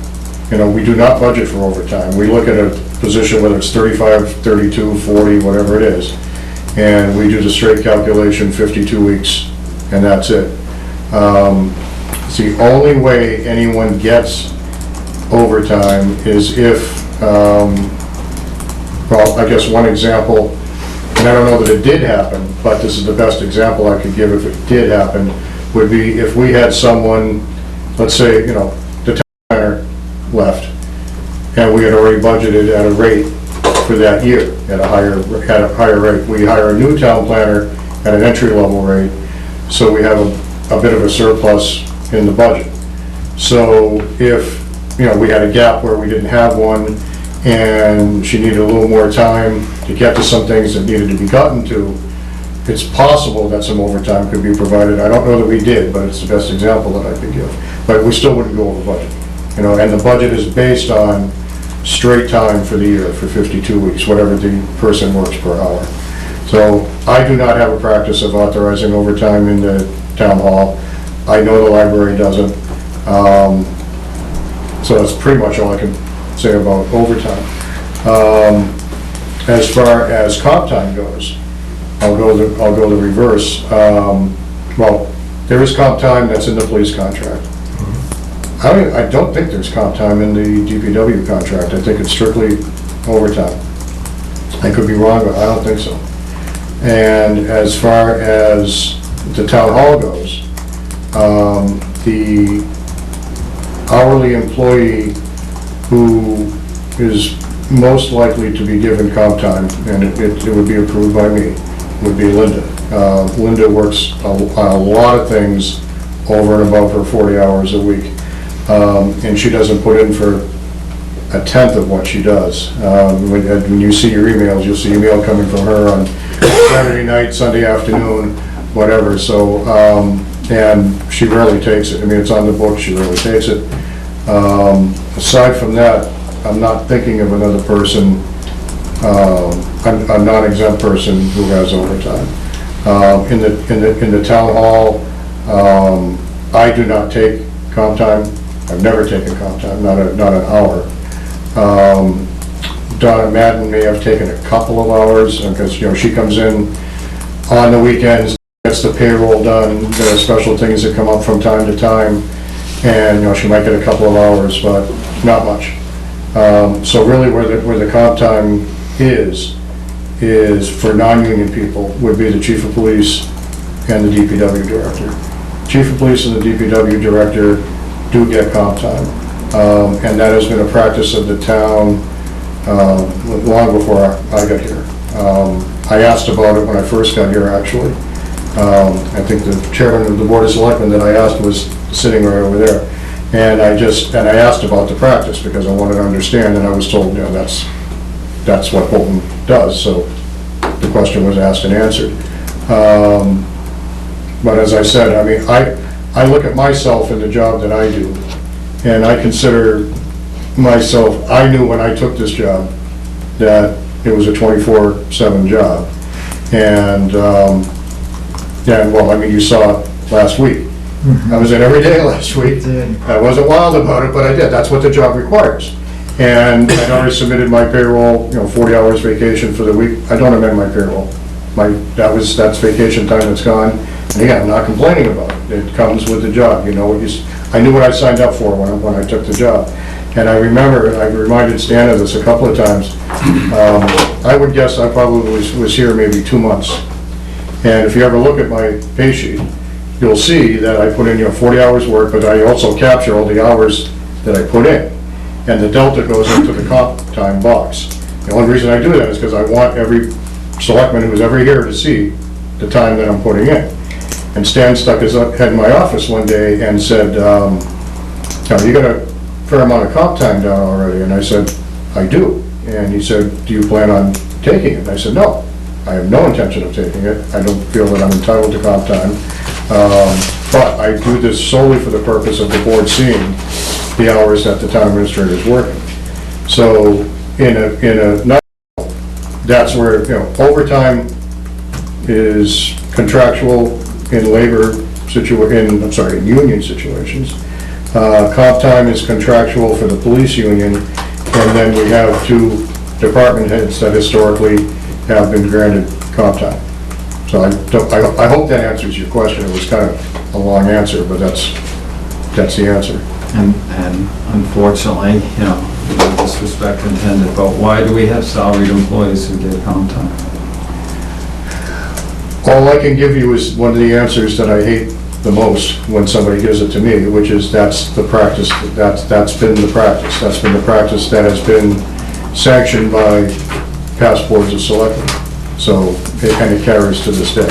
So, I can't give you a better answer than that. So what are we talking about? It is, unless I'm missing somebody, and I always admit I could be missing somebody, it would be the chief of police. It's historically been the chief of police and the DPW director. So is Harold gets time and a half comp time? I want to say that it's 1 for 1, but again, I'd have to go back and look at the records. I don't want to give you I think it's 1 misinformation. to 1, but we should check. Yeah. Is yours 1 to 1 or 1.5? 1.5 as lieutenant, yeah. Well, then it should be the same. Or just, you know, in the private sector, that doesn't happen. In upper management, you work whatever you need to work. There is no comp time. There is no overtime. So Bolton's special, and, you know, I've said this before, it's, you know, there was a time, maybe, there was a time when everybody could be gentlemen and make these gentleman agreements, but I think it's time to look at things a little bit harder now. I wouldn't, to be honest, I wouldn't call it a gentleman's agreement. I think it was a practice that was consciously sanctioned by the board. Now, but it's as if we have all the money in the world and we can bestow these things when really we're running out. Well, I'm not debating that with you. I'm just saying that I think I know that it was a conscious thing that previous boards of selectmen did. So I think I would refer to it as a practice and not a gentleman's agreement. Now, practices can be amended. I'm not debating that, but I think that's, and if I'm wrong, please correct me, but I think that's been the history. To go further, what I would say, though, is that it isn't that Bolton is special. I would urge you to look at other municipalities. I think it's a municipal thing, and I think one of the, it may not be true in 2016, but I think historically, governmental salaries were lower than the private sector. And so if there was a practice of of somebody getting comp time, it was because they weren't really getting that much money. Now, maybe that's different today, but I think historically that may have been the case. I don't think Bolton is special in that regard. I don't think we're any worse than other places. If anything, my guess is that we're behind the times as far as evidenced by the salary survey that was done on the police, where we were the lowest in the surrounding towns. I suspect that that's the case with most of the practices that we have are either equal to or less than what comparable towns have. I have no data, but that's my recollection and my guess about municipal finance. No, you bring up some good points, Ken. And I think, to me, I don't debate the tax issue at all. But I think that what it really says is, are we managing the town well? And I guess I would point to the town meeting, and I would say that, yeah, maybe some of the people were voting because they felt they didn't have any other choice. But it seems to me that it's also the fact that if there were fat in the budget, if there were things that advisory hadn't found, that the town meeting would find it. And I think Tom's comment about advisory is true, that they scrutinize things. And so, and I think that to assure the voters, however high the taxes are, that we're managing their money well, is what all of you are getting paid for. And it seems to me that by and large, we're doing okay with that. That isn't to say you shouldn't have this conversation and that you shouldn't try to do more, but it seems to me that we're pretty well managed. So, Tom, or Don, what are the unfunded, there's the unfunded part related to the school pension. School healthcare benefits. You're right, just right, there's a school OPEB, there's a town OPEB. Those are the two major liabilities. So, what is the town's liability? I want to say that it was $2 million. It's like 2 or 2.4, so somewhere in that. And that's the pension side or the OPEB side? That'll be the OPEB. OPEB side. OPEB side. So that's the only fund we're behind on. Where are we on the pension side? On the pension side, well, we're in the Worcester retirement pension and scheme, and as far as I know, We're fully funded? as far as I know, we're in good shape. Again, I'll get that from Donna. I've not heard any concerns from Donna as far as that goes. Actually, the Worcester Retirement Fund has a reputation of being one of the best managed funds as far as how the money is managed and how it's invested. It outperforms a lot of other funds. So what I will tell you is I'm comfortable, we're in good shape. I don't want to look in the eye and tell you we have no liability, but I will get that for you. So when do you have to use, I do want to have, bring that up on the agenda and what we're going to do. About what, I'm sorry? About, the 2 million. Oh, yeah, well, that is an annual budget discussion, and actually what happens is, we plan for that. We, the town administrator, the finance team, and a selectman meet it would be before we kick off the budget season, so I would say probably September, October, in the fall. We would meet to look at where we are with OPEB and come up with a recommendation to bring back to the Board of Selectmen for a strategy, and then the Board of Selectmen would have a discussion about that strategy. So it would be pre-budget, so it would be in the early fall. Well, I'd like to get it on the agenda just to understand it more, or we can sit down separately with you. Sure. But also, that sounds like you need to bring that up at the next tri-town meeting, the school liability. It just seems like everybody has their head in the sand, and maybe they're waiting for some. No, actually, They actually did something. They actually did something this year. They actually kicked in a small amount, 25. There have been conflicting opinions on the. school committee. 25K towards how much?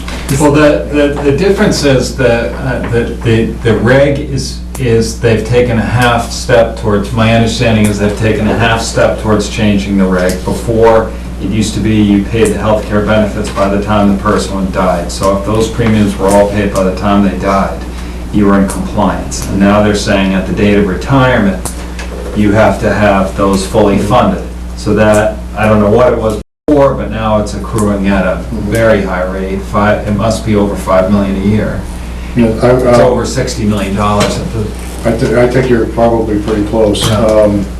I know that in past year, in different budget meetings that I've been in at the school district level over the past few years, the previous administration discouraged the school committee from funding OPEB.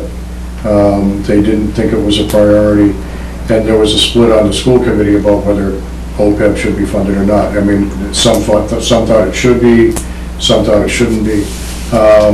I think that I think it's certainly something that's on, I know it's on the school committee's radar screen. It will be very interesting to hear what the new superintendent's thoughts are. I mean, it's impossible to pay that number. It's, how could that ever happen? It's not going to. Yeah, and just for the town, we need to make sure that we're hopefully, Yeah, in the case of the town, the last 2 years, what we have done is to budget the amount of money that the actuarial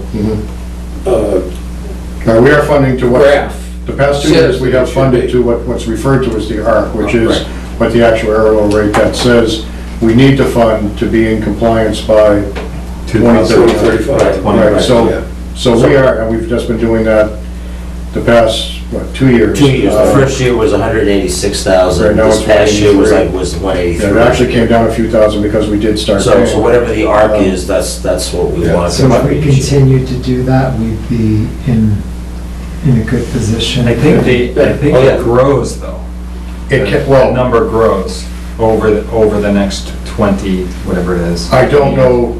But if we just take the number. But what I could say is that, I mean, the town has made substantial progress, because 4 years ago, it was viewed by some to be a big deal that we even created the account. We didn't put any money in it, but we at least created the account. And then I think we won a year where we didn't fund it. And then the past 2 years, whoever said it is right. Last year, we funded it to the tune of about 186,000. This year, we funded it to 183. And my argument at the time was, we're gonna feel a pinch right now doing it, but it becomes just like anything else in your own finances. Once you get used to doing it, you don't feel the pinch as much anymore. And I think that's where we are right now, and I think, to get started. I agree with you. Yeah, so I that's think about 2 million, right? Right, so, and I think advisory has pretty much internalized the fact that we should be continuing to fund it, so it's become far less controversial. I think the arguments that were made, I know I was one of the ones making it, I certainly wasn't the only one, there were a lot of people, that it wasn't something that the town could ignore, and whether we liked it or not, we had to start funding it in a meaningful manner, and that's what we've been doing. But yeah, we can have that on, would you like that on the next agenda or an upcoming agenda? The next agenda is starting to look a little full, It so. could be an upcoming one. Okay, very good. What is it that you want to discuss on our OPEB? Because we're dealing with it each year. Is it? So are we, just to clarify, and I can meet with Don if it's boring for everybody. No, I think this is incredibly helpful, and I'd like to. I think it's a good Like public what- discussion to have. So we're making these contributions, and does that have us on track? Or are we just like dropping pebbles? And are we on a track to paying our liability? Yes. I believe we're on Like a track. real path, not like just doing the minimum, but. No, what we're doing is what the actuarial table says we should be doing. But, I would rather Donna come in, she's the one that manages I will freely admit she understands all the details of it better than I do. And I think you should hear it right from the beginning. And is she communicating, you mentioned actuarial tables, is she communicating with OPEB? Oh, yes. absolutely. Oh, yeah, well, she is communicating with everyone that she needs to be communicating with, absolutely. Okay. Now, Donna does a top-notch job, she's right on top of things. So, yeah, I don't know, coming, not the next one, but maybe after. Okay, the July meeting, okay. Donna come. Anything else on that topic? Nope. Okay, do we have any I'm sorry, minutes? so was that, did I answer your question, Tom? I want to make sure I answered your question. No, the only thing one thing that I would want to hear about that is the mechanism, that's driving that number, because I thought at advisory, I think it was Craig Lauer that actually was crunching up the number as we sat there, and he, But there may be other assumptions built in, it may not just be Right. straight math, so. but it was like an exponential growth in the liability over the 20 years, so that by 235, it's not 183,000.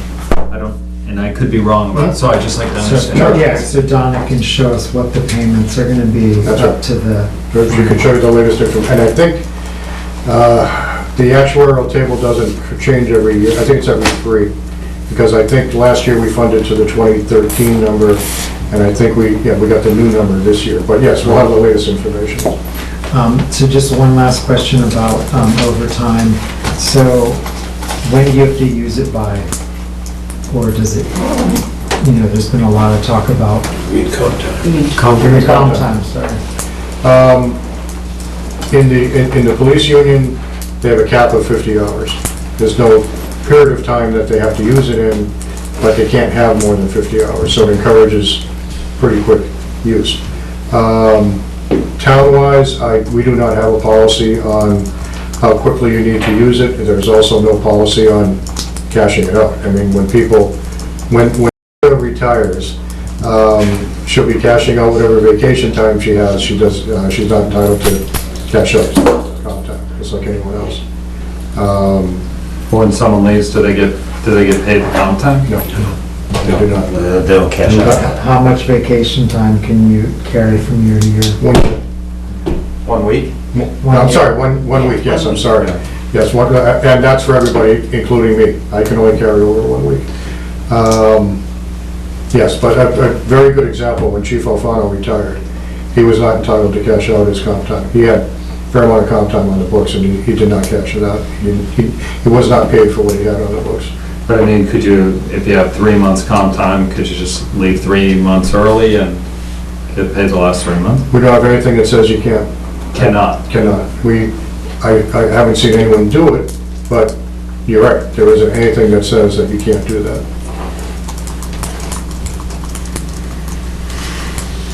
Anything else? If not, do you have any minutes? Good night, gentlemen. Good night. Thank you. Thank No, we you. don't. I gave you Tom Yeah, a Tom. bunch of them, so. Yeah. All right, well, Right. next up is, we will be going to an executive session pursuant to Mass General Law, Chapter 30A, Section 21A3, to discuss strategy with respect to collective bargaining for the fire union, as the chair finds that an open meeting may have a detrimental effect on the board's bargaining position, and we will not come back out into open session. Do I have a motion? I'll move that. Second. All those in favor signify by saying aye. Aye. Aye. Roll call.